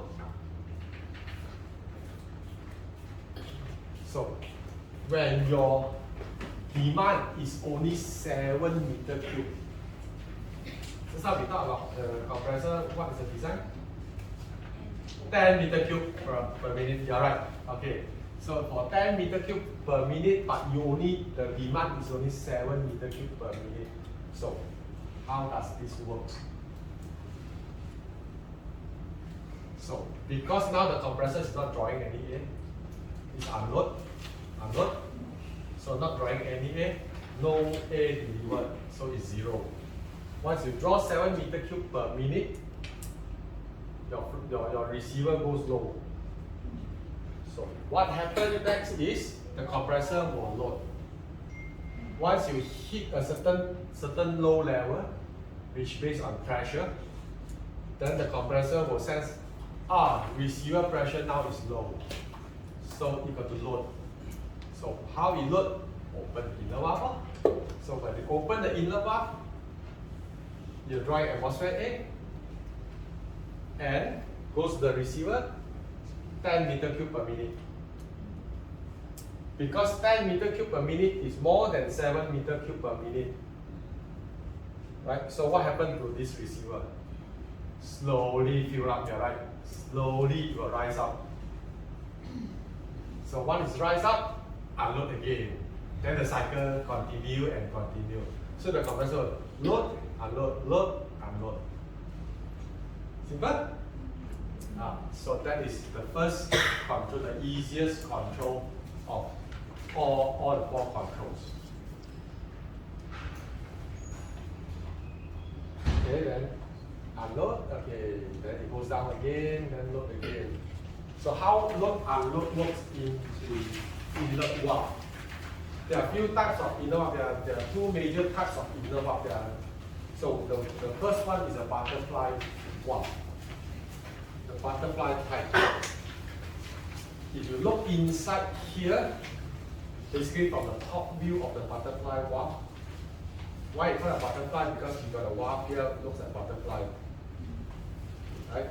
So if you look at this dish here, it's fully closed. So if you look at this dish here, it's already open. Right? So this is load. This is unload. Unload, the dish is closed. Load, the open is dish. So the control is just that only. Open and closing of this valve.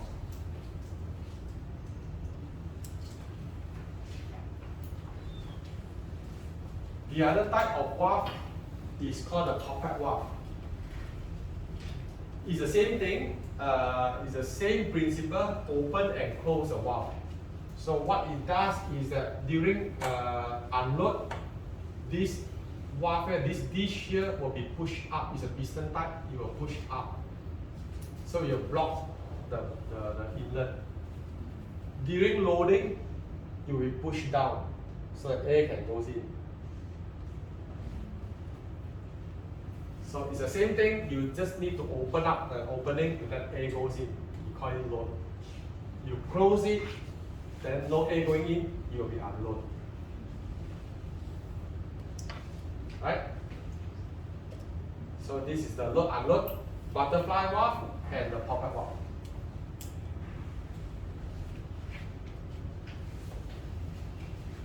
The second one is called the modulation.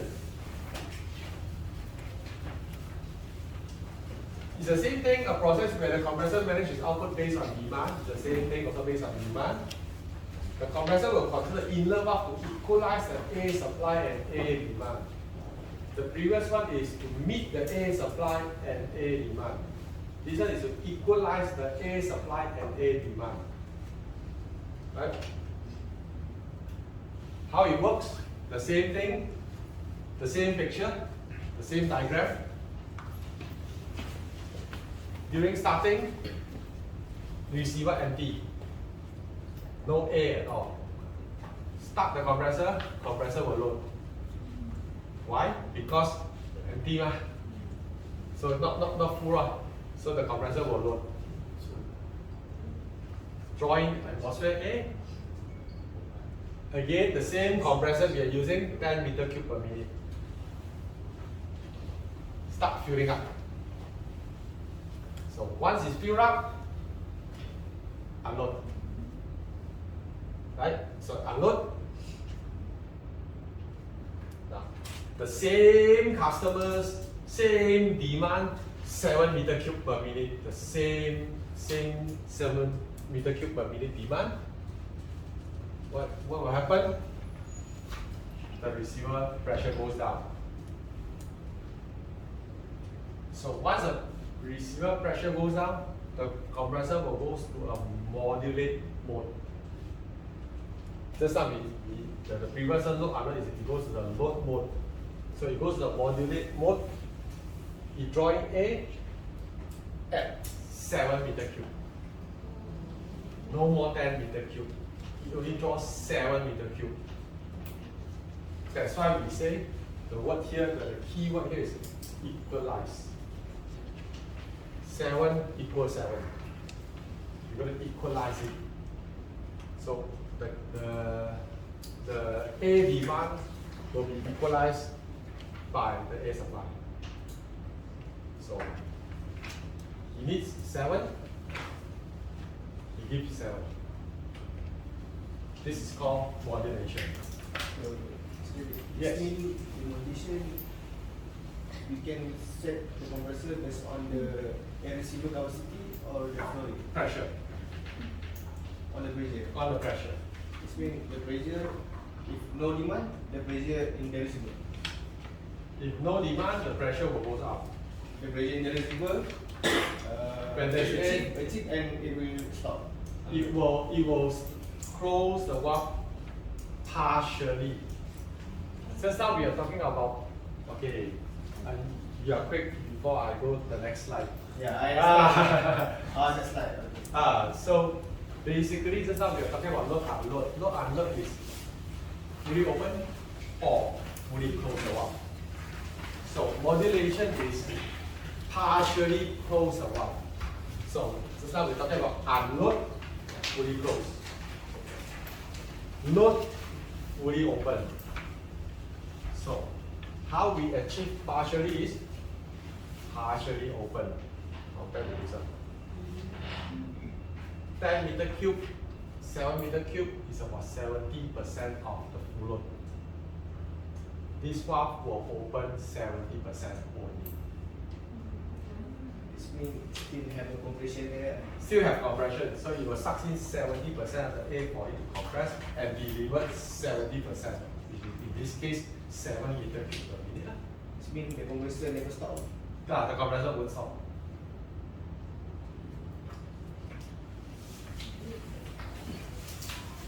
Quite similar to load unload, except that this will partially open instead of fully open or fully closed. So we call this modulation.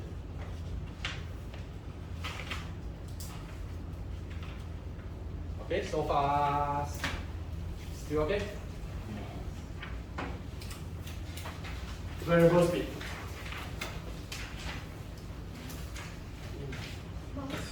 Yes. So just now for the load and unload, the design just now by right is 10 meter cube.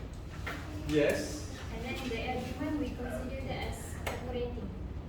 The air demand is the customer's required 7 meter cube. Can the demand be as similar as the design? Can. That means that compressor will run 100% full load. No unload. Let's say your compressor is 10 meter cube and your demand is also 10 meter cube. So the compressor will be loading all the time. Yeah, then continue. And then by right for load and unload, is there any standard time or duration? No. it takes? No. So if it takes longer or The longer the better. the longer the better. Yeah. Are you referring to the cycle time? Yeah. Okay, so the question here, Ms. Sophia's question here is, would it be better to prolong the cycle time or no? That means prolong the cycle time, load, unload, load, unload. Or shorten is better, load, unload, load, unload. Hear the difference? Right. So the longer the cycle time will be better. That means you load longer, unload, load longer. It's better than load, unload, load, unload, load, unload so fast. The reason is because every instrument, whether it's a valve, the inlet valve,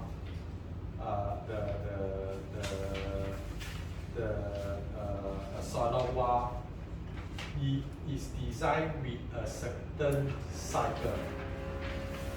Each manufacturer will design a certain cycle for their instrument, for their equipment. This A manufacturer designed the inlet valve to have 5 million cycle. Example. For the inlet valve. Load, unload, 1 cycle. 5 million. Okay, it's going to change. So, in 1 minute, load, unload, load, unload, load, unload, load, unload, 60 times, gone, finish. But if you have 1 minute, load for 30 seconds, unload for 30 seconds, that means you only use 1 cycle in 1 minute. So your 5 million cycle design is a lot more longer life. So the longer the cycle time, the longer the load and unload time will be better for the equipment. Doesn't that influence on the temperature of the compressor if it's take a longer period to load? Sorry again? If it takes a longer period to load and unload, wouldn't it be influencing the temperature of the compressor? No, it won't. It shouldn't be. It shouldn't be because the compressor is designed to run continuously for a certain temperature, unless the compressor is already have problem. So that you load and unload, then you will start to rest. Load, unload, rest. rest, work, rest, work, rest. So if you work all the way and then you rest all the way, it's the same actually. Because when the compressor is loading, by right, during loading, the temperature should stable at certain temperature. It shouldn't be climbing, because once it's climbing, that means something is not correct.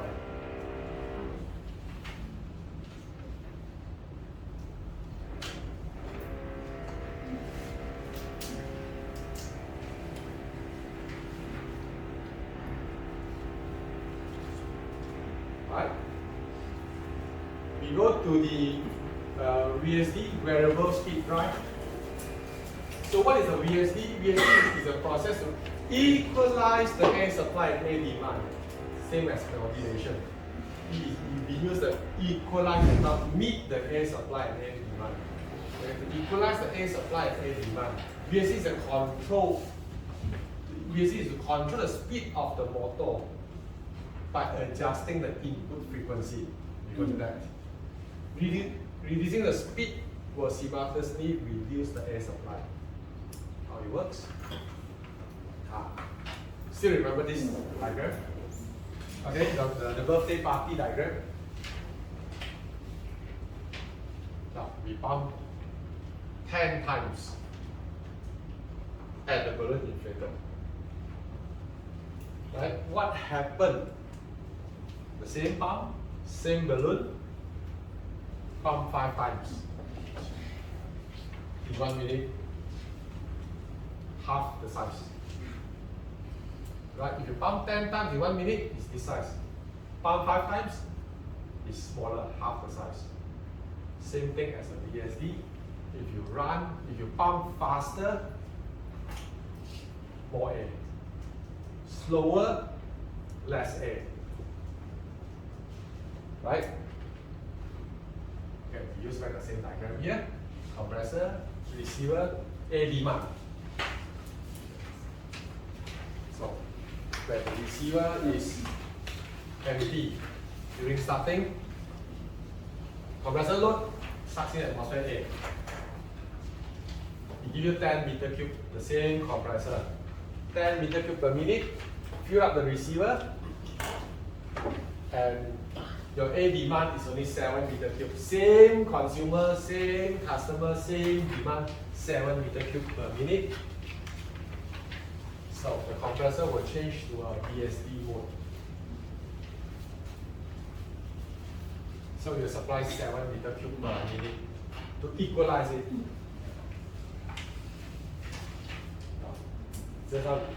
Just now we use the bicycle pump.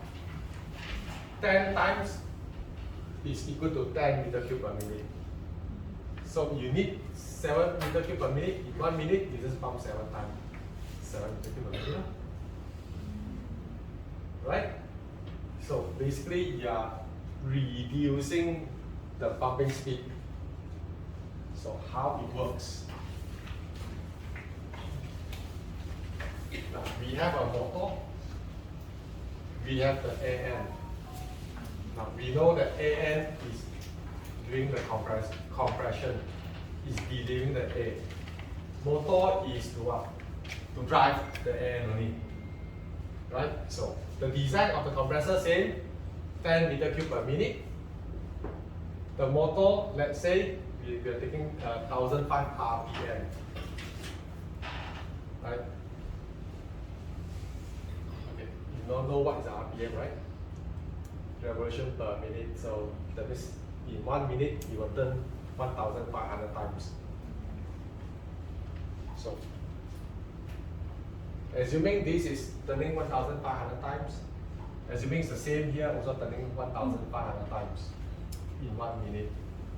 And 1,500 times in 1 minute, it will deliver 10 meter cube in 1 minute. Okay? Now,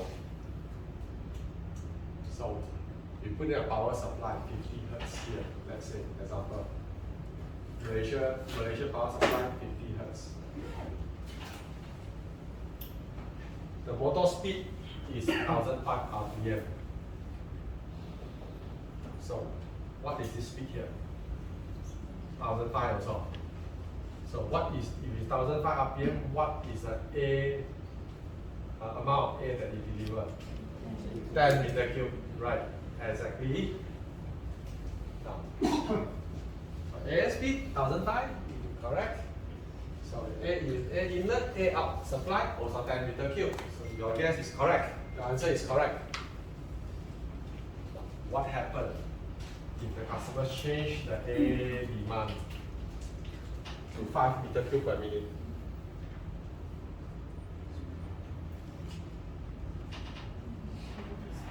Run it slower, no? Right? Pump 10 times this balloon, 5 times smaller balloon. Right? 1005 RPM give you 10. Now, 15 slower lor. Janganlah 10 kali 1 minit lor. Slower lor. 5 kali sudah dapat half. So you run half of it, run half of it. So how to run half of it? Change this power supply frequency to 25 Hertz. Right? 50 Hertz is 1005.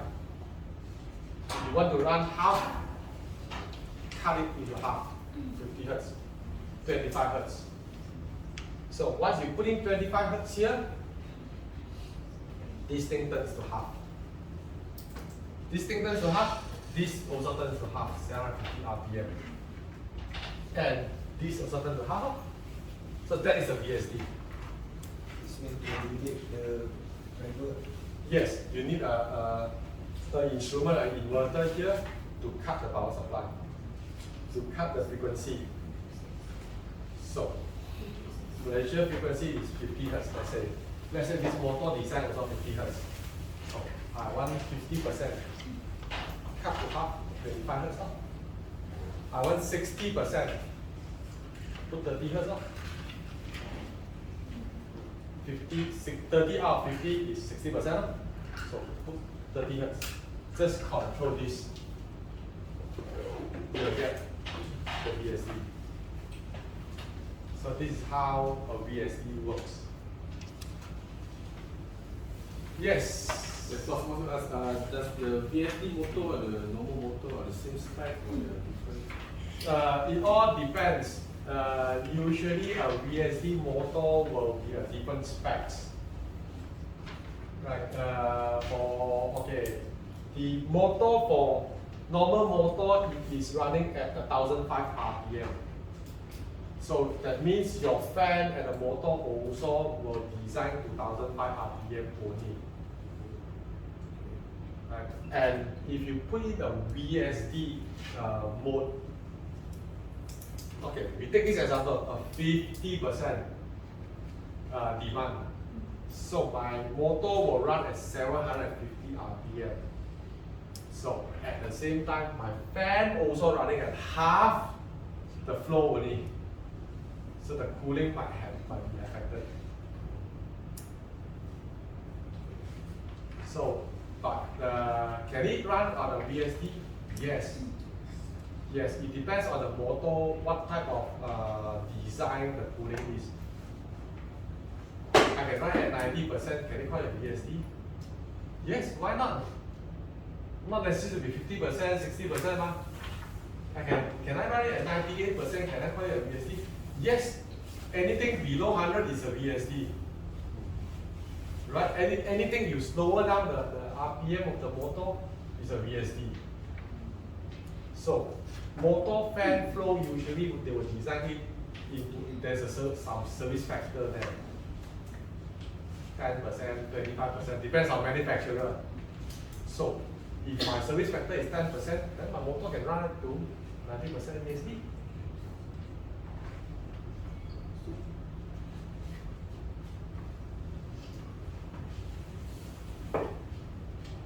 Alright, so we talk about VSD.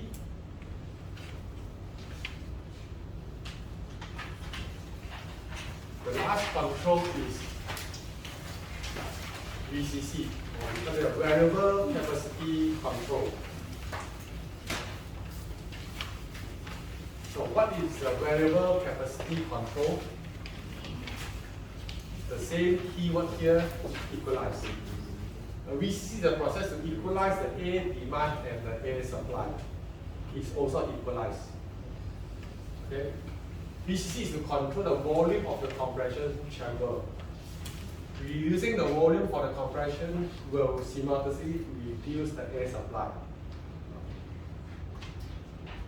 Use back the same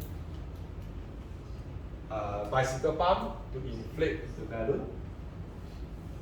The same thing, we pump 10 times in 1 minute, you get this balloon. Right? So in the BHD, we talk about, we reduce the speed in 1 minute. Pump 10 times, pump slower, reduce the speed, you get smaller balloon. That is a BHD. VCC is the same bicycle pump. Okay, so sorry, this is the BHD. Okay, so the VCC is, now we still pump 10 minutes. Okay, this is the bicycle pump. So you pump to the maximum is 10 cm, let's say, example. Right? In the morning, we talk about reducing the volume to increase the pressure. We reduce 10 meter cube here to increase the pressure. Now, VCC is, instead of pump slower, we pump, jangan pump habis, we pump a bit. Same thing also, right? You still get half the size if you reduce the volume to half. So that is a VCC. VSD is pump lesser time. VCC is pump lesser. You don't need to pump to the full 10 cm. Pump half 5 cm, you get half the balloon size. So that is a VCC. How it works in the compressor. The same thing, we got a motor, we got an AN, the same motor and AN.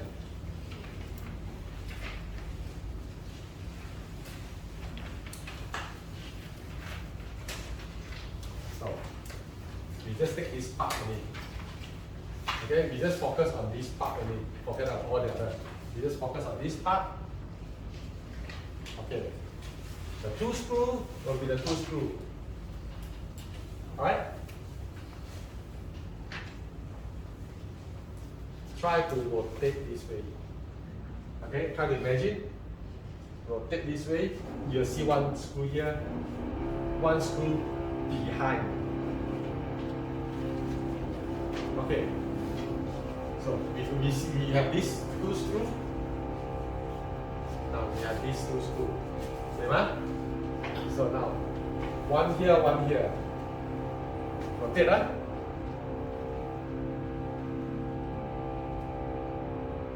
Okay, so you only see this side.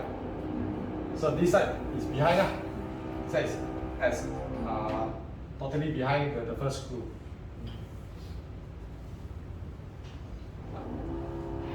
Enlarge it. Okay, easy for everybody to see. So we enlarge it 1.5 times. Right? Put a few holes there. Put a spiral valve there for valve. Okay, later I'll explain what is the valve for. And this valve can be turned. Right? This valve, if you notice, there is an angle for this valve. The other side is fully valve. This side is angle only. Okay, got it? Now, sorry, for me,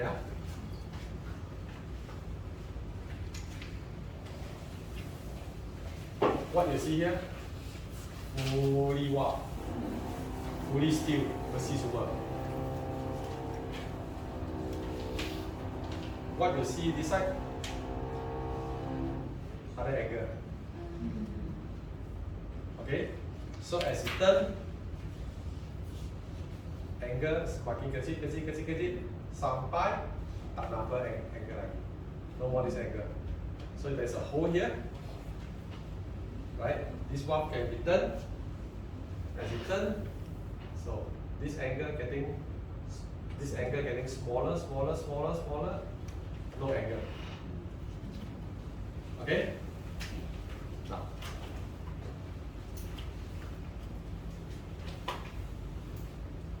So for compress A, atmosphere A goes in,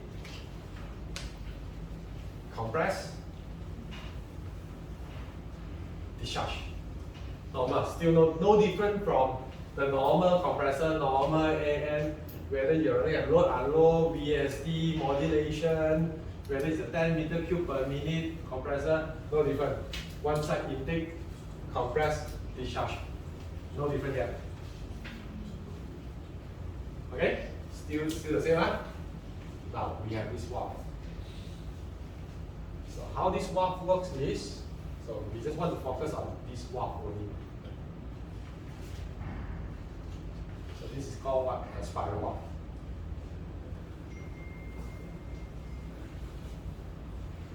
See the angle here. So as it turns to behind, is a fully covered. Huh?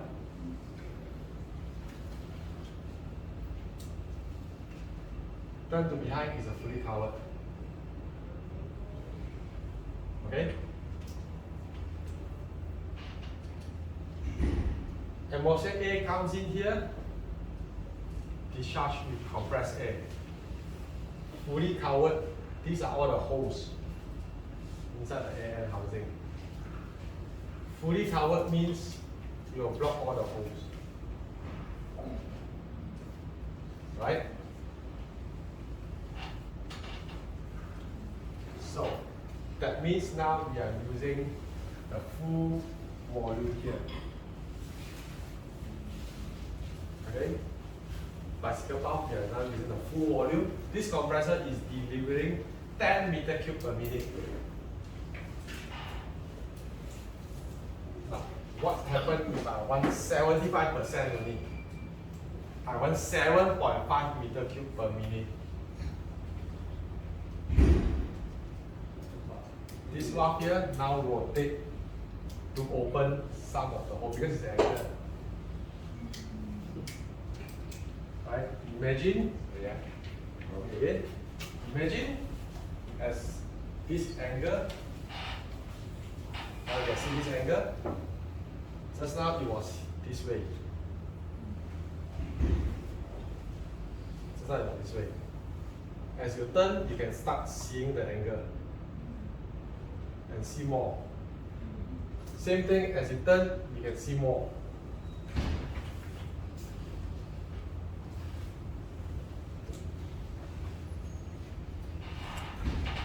Now, once is unblock these 3 holes, blocking 6 holes. As you move the angle, you only now block 3 holes. These 3 holes now move freely. And it goes back this side. No compression. No compression up to here. And now, instead of this volume, we are reducing it to this volume.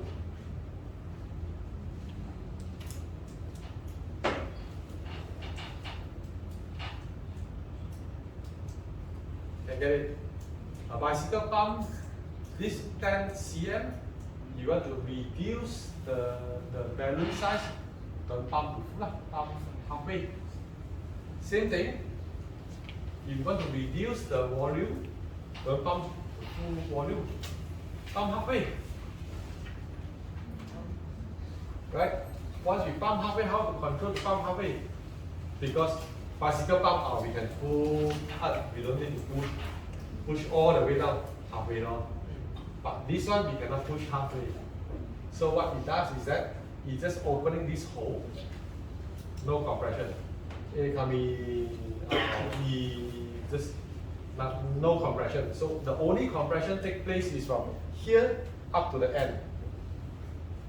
That means it's only this size only. So we only pump this area compared to the full this area now. Then we reduce the flow.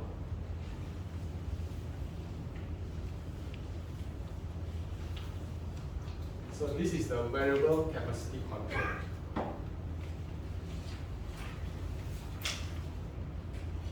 Right? Not difficult, right?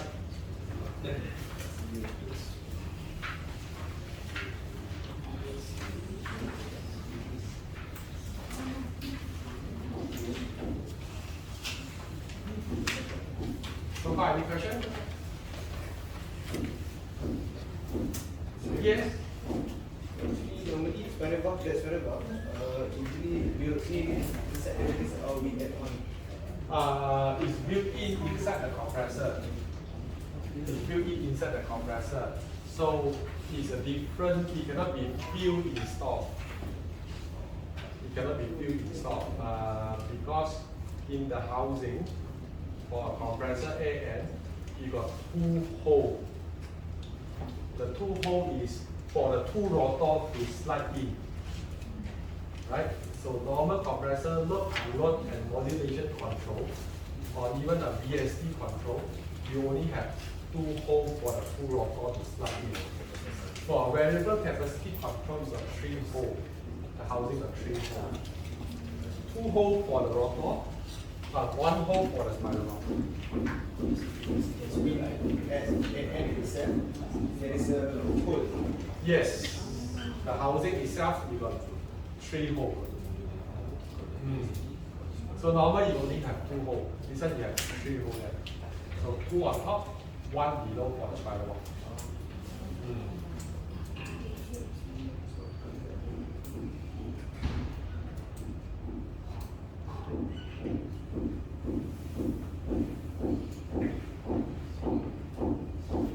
So we have gone through the load unload, we have gone through the modulation, we have gone through the variable speed BHD, we have gone through the variable capacity VCC.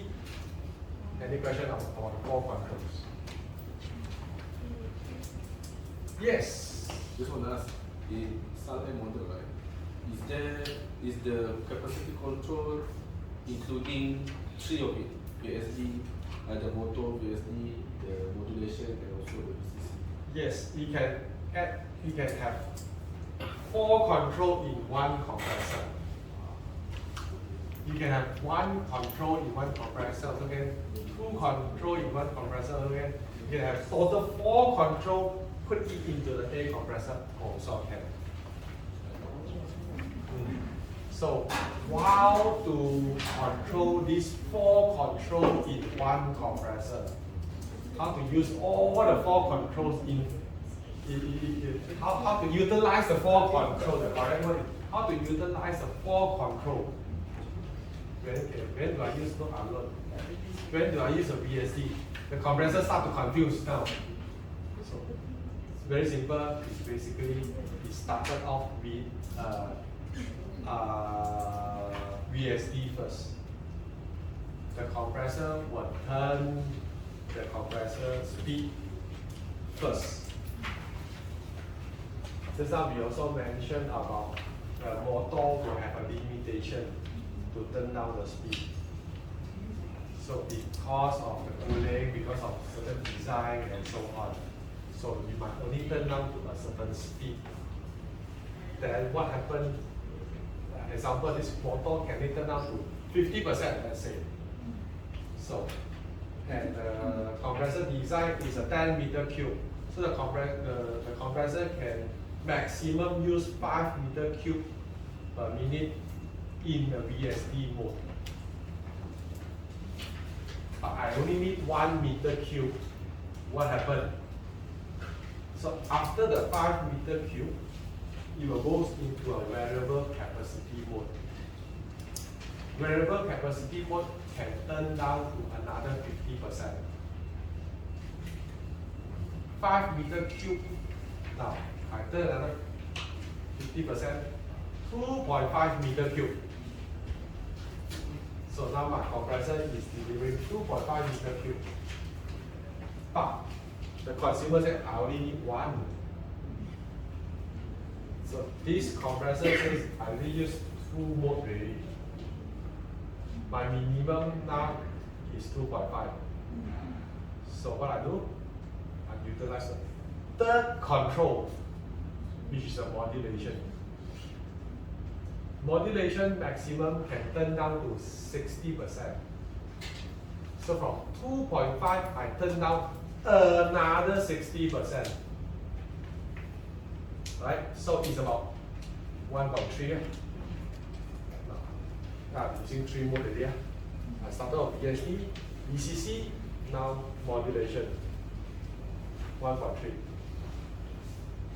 The consumer said, I need 1. What should you do? So, no choice, I got to use the 4th mode. Love and close the valve. Because my maximum is 1.3, I close the valve. Go and look under. So the answer to the question is yes, you can have more than 1 mode in the compressor, and you can use more than 1 mode at any time.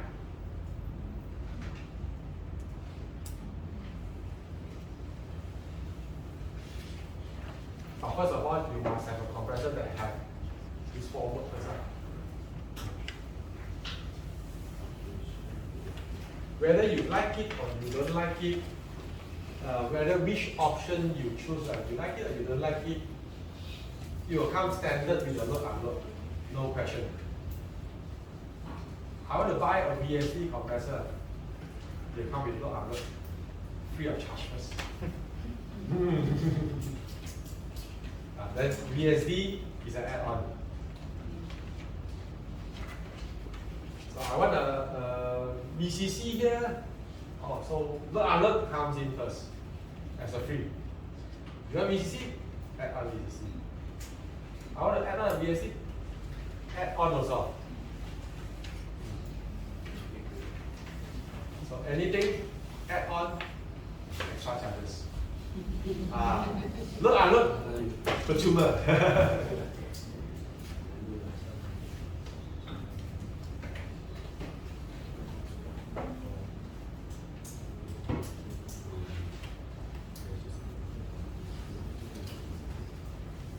Alright, no question. We will go for a break. 15 minutes break. The team that enough member, the cheerleader can start the slogan. Just cheerleader, please see whether you got enough team members. If you got, then you can shout your slogan.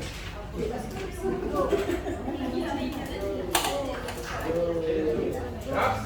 Who want to do it first?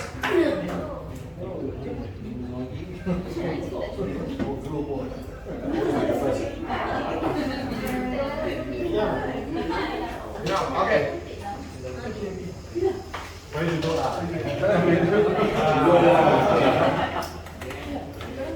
Alright, cheerleader. Okay. Okay, cheerleader.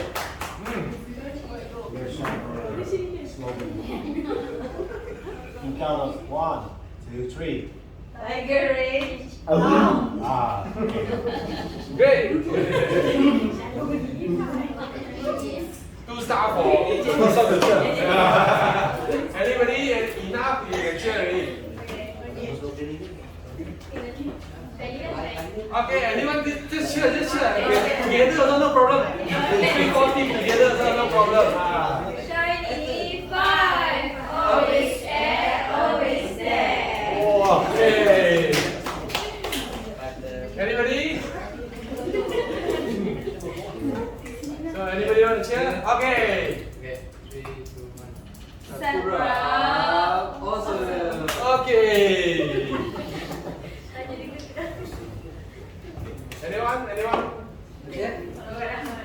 Alright.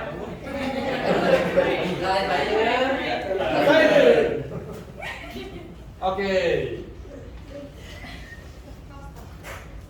Anyone there? Okay. Okay.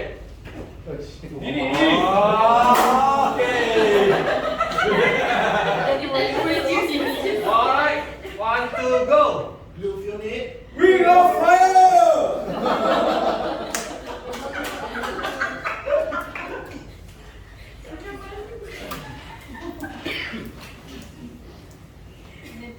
Okay, so we finish off the 4 modules that we gone through. We have gone through the what is the air compressor, the applications of air compressor, the major components, and 4 types of control.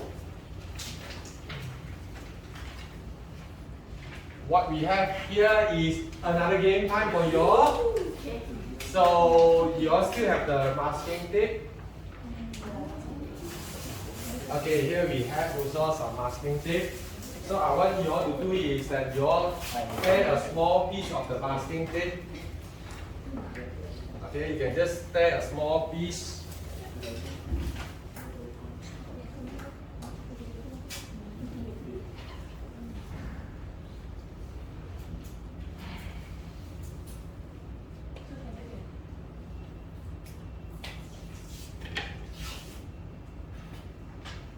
Okay, just a small piece. Each team got to write 5 cents, 10 cents, 20 cents, and 50 cents. Okay, any team that have 5 members, the 5th member can write anything from 5 cents to 20 cents and stick it on the hand.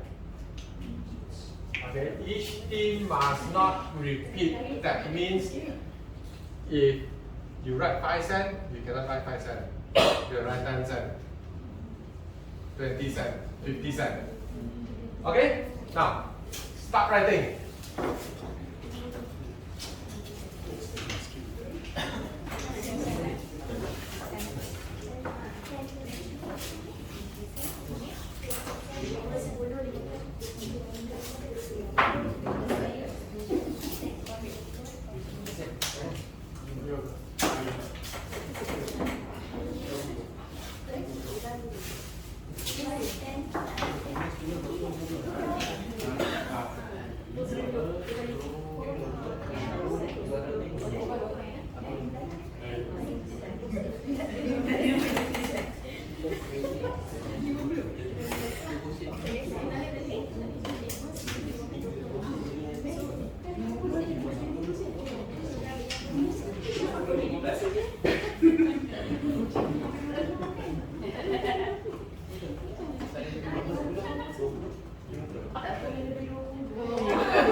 Okay, finish writing?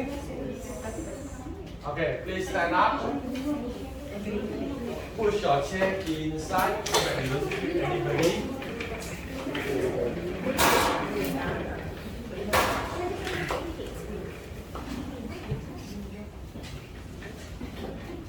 Okay, finish? Right, push your chair inside when you don't speak anybody. Now, what I want you all to do is walk around. Okay, start walking. Any direction. Any direction. You can walk this side, you can walk that side, inside the room. Just walk around. And you can show what you have written in your hands. Okay, you can show to others what you have written in your hand. Okay, if you are 20 cents, you can just say I'm 20 cents, I'm 20 cents. Okay. Now what I want you all to do is that group, when I say amount, you all find the amount and group together. Okay, understand that? Example, when I say 1 ringgit, so you all got to add up all your hands to 1 ringgit. You can be 150 cents, 220 cents, 110 cents, become 1 ringgit. So it can be 2 5 cents, okay, 9 10 cents, also 1 ringgit. Alright, so that means you got to let others know that what you are holding, what you are sticking on your hand.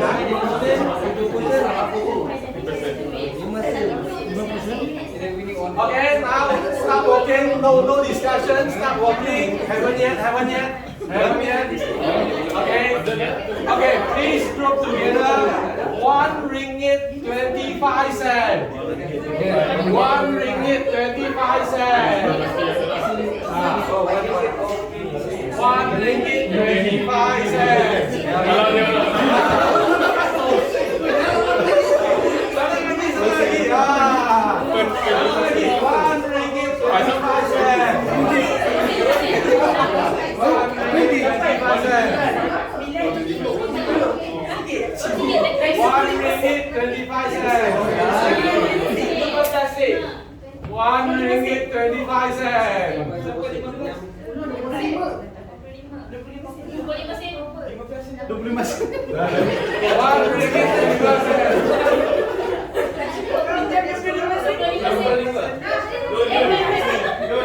Last three call, 1 ringgit 25 cents. Last two call, 1 ringgit 25 cents. Last call, 1 ringgit 25 cents. Done. So you have 1 ringgit 25 cents. 1 ringgit 25 cents. Okay, no problem. So you have 1 ringgit. So how many of you are here? Okay, so all add together. Okay, good. So you have 1 ringgit 25 cents. 1 ringgit 35 cents. So 3 of you don't have. Okay, stick this on the other hand. 5 cents. Alright, stick it on the other hand. Okay, next one, huh? Okay. We want 70 cents.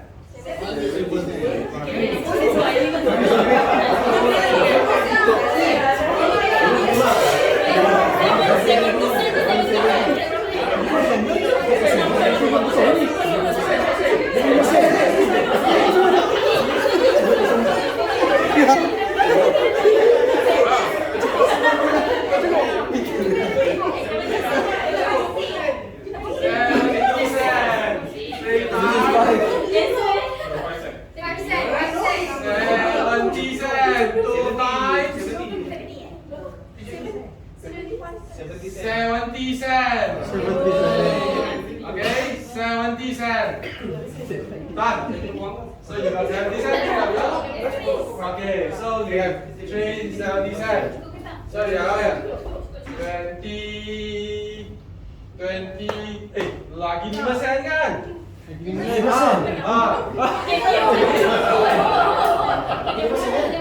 70 cents. So which 5 cents can go? Okay. So you don't have. Okay, now this is your sticker stick on the other hand. Wait, so you never. So you don't have. You got.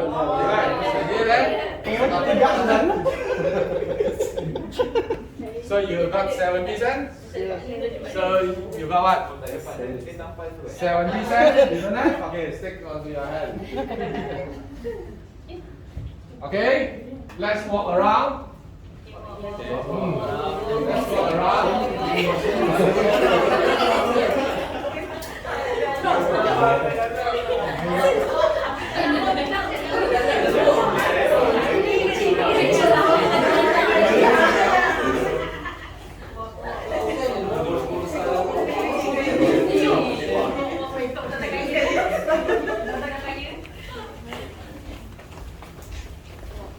Alright. The amount is 1 ringgit. Exactly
ringgit.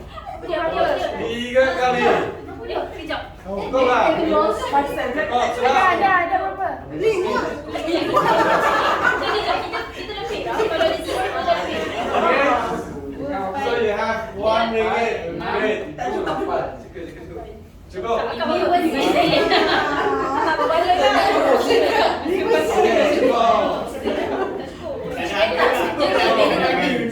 Cukup.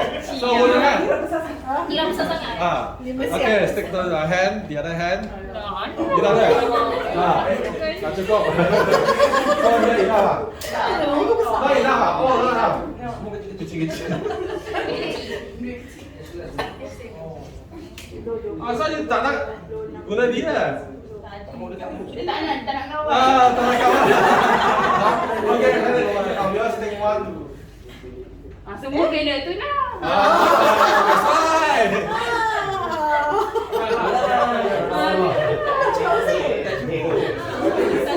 Tak cukup.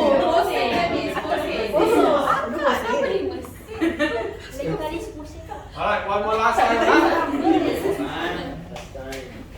Okay, just walk around.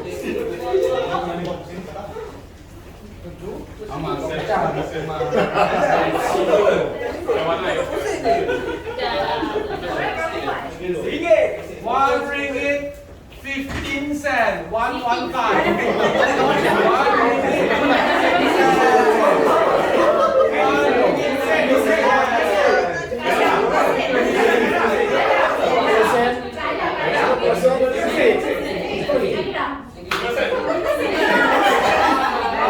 15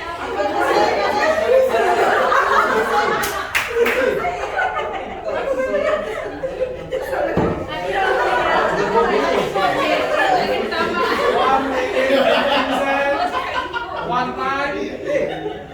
1 ringgit, 15 cents. Two time. Kita tak cukup. 1 ringgit, 15 cents. 3 times. 115. 115. Cukup. Okay.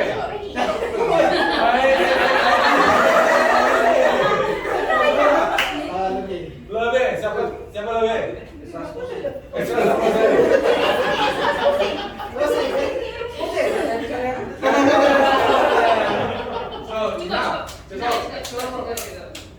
Okay, cukup.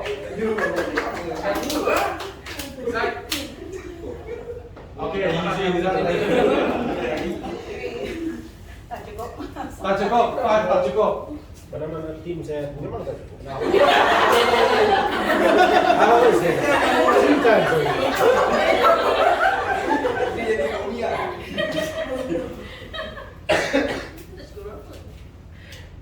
Okay, thank you. Please have a seat.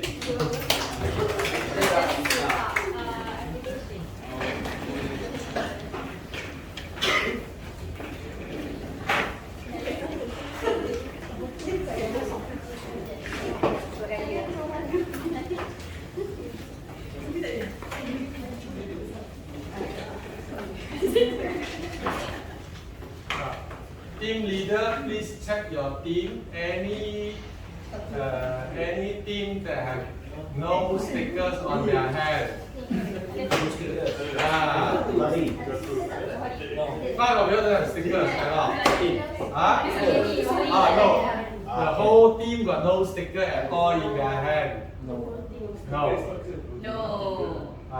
So anyone has only one sticker? Any team that have only one sticker, the whole team. The whole team. So your whole team got 2 sticker. The whole team. 1, 2, 3, 4, 5. Okay, 5. Oh, it's all 5. 4, 3, Okay, so the 3 is who? Titan. Titan got 3 only, right?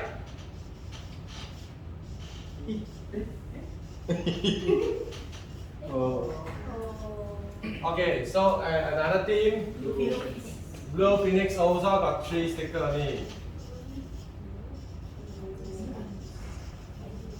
Any more have 3 stickers only? No. So what about 4 stickers? Okay.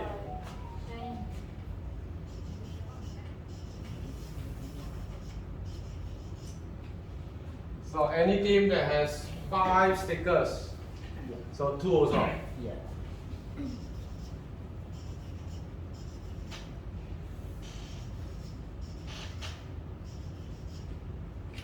Alright. Thank you for the game. Thank you.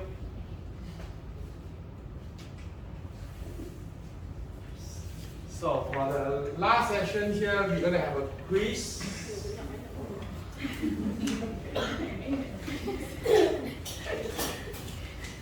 So this quiz is about what we have learned this morning and this afternoon. So it's to fill in the blank of the major components. Okay? So fill in the blank. So okay, what we're going to do is that we just fill in the blank. So to see whether you manage to identify or to state the major components in a compressor. So what is the first component here? Correct. Good. So air filter. Correct. So the second one? Good. Exactly. Inlet valve. The third one? Cooler. Good. The fourth one? Great. The fifth one? Alright. So the sixth one? Heat is correct. The seventh one? Coupling is correct. And so the ninth? Oil separator, correct. So the last, the 10th? Oil filter, correct. So you got all correct. You got 10 correct. 10 over 10. So the next quiz will be you're going to state the 4 different types of control. So we start off with the most populated one, which is the top one. Good. Right. Second one? Modulation is correct. Third one? Okay. The fourth one? Yes. Okay. BCC, variable capacity, correct. Got all the answer correct. So the conclusion for this session is that in this session we have actually covered a few applications for the air compressor, and which you all actually written also more than what are given to you all. The different type of air compressors, we got the piston type, we got the centrifugal, we got the lottery screw. So the major components, which I think out of 10, you all got 10 correct. The controls, the 4 controls, we've covered the 4 controls, and you all managed to state the 4 controls correctly. We have done the quizzes now also, which you all do excellent.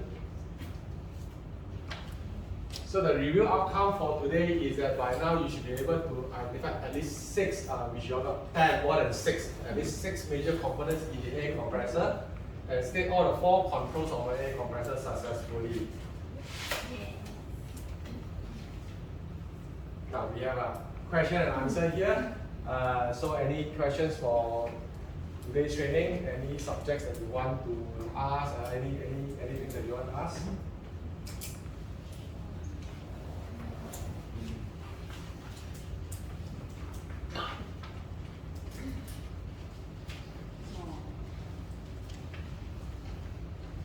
Anything? So you know very well, eh? Okay. So thank you for everybody. Before we go off, let's see who is the winner for today. Okay, so would you mind to calculate how many stars? That's all 7. The plus 7, that means you got 7 stars. There's a plus tag. 22. Just right. Paling last ni. Paling last ni. Berapa? 13. 31. Ini 3 sini atau belakang? Ini. Kayak ini? Salah. 19.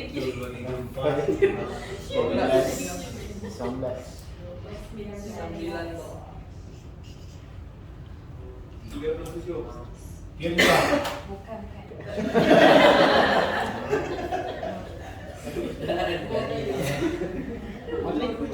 Dua. Dua kan? Sama. Ada lagi? 32. Dua. Okey, dapat 4. Paling sikit. 23. 23. Itu kau kira betul lah. Kena kira begini.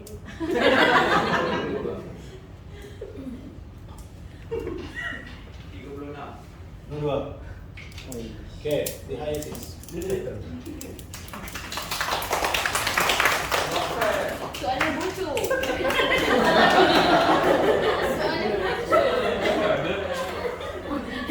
So we have come to the decision. Okay, so we have Titan, which has the most stars.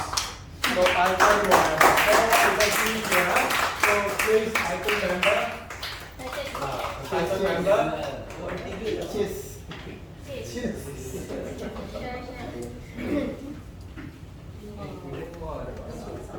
Right, so this is a gift for you. Alright, okay, thank you. Alright.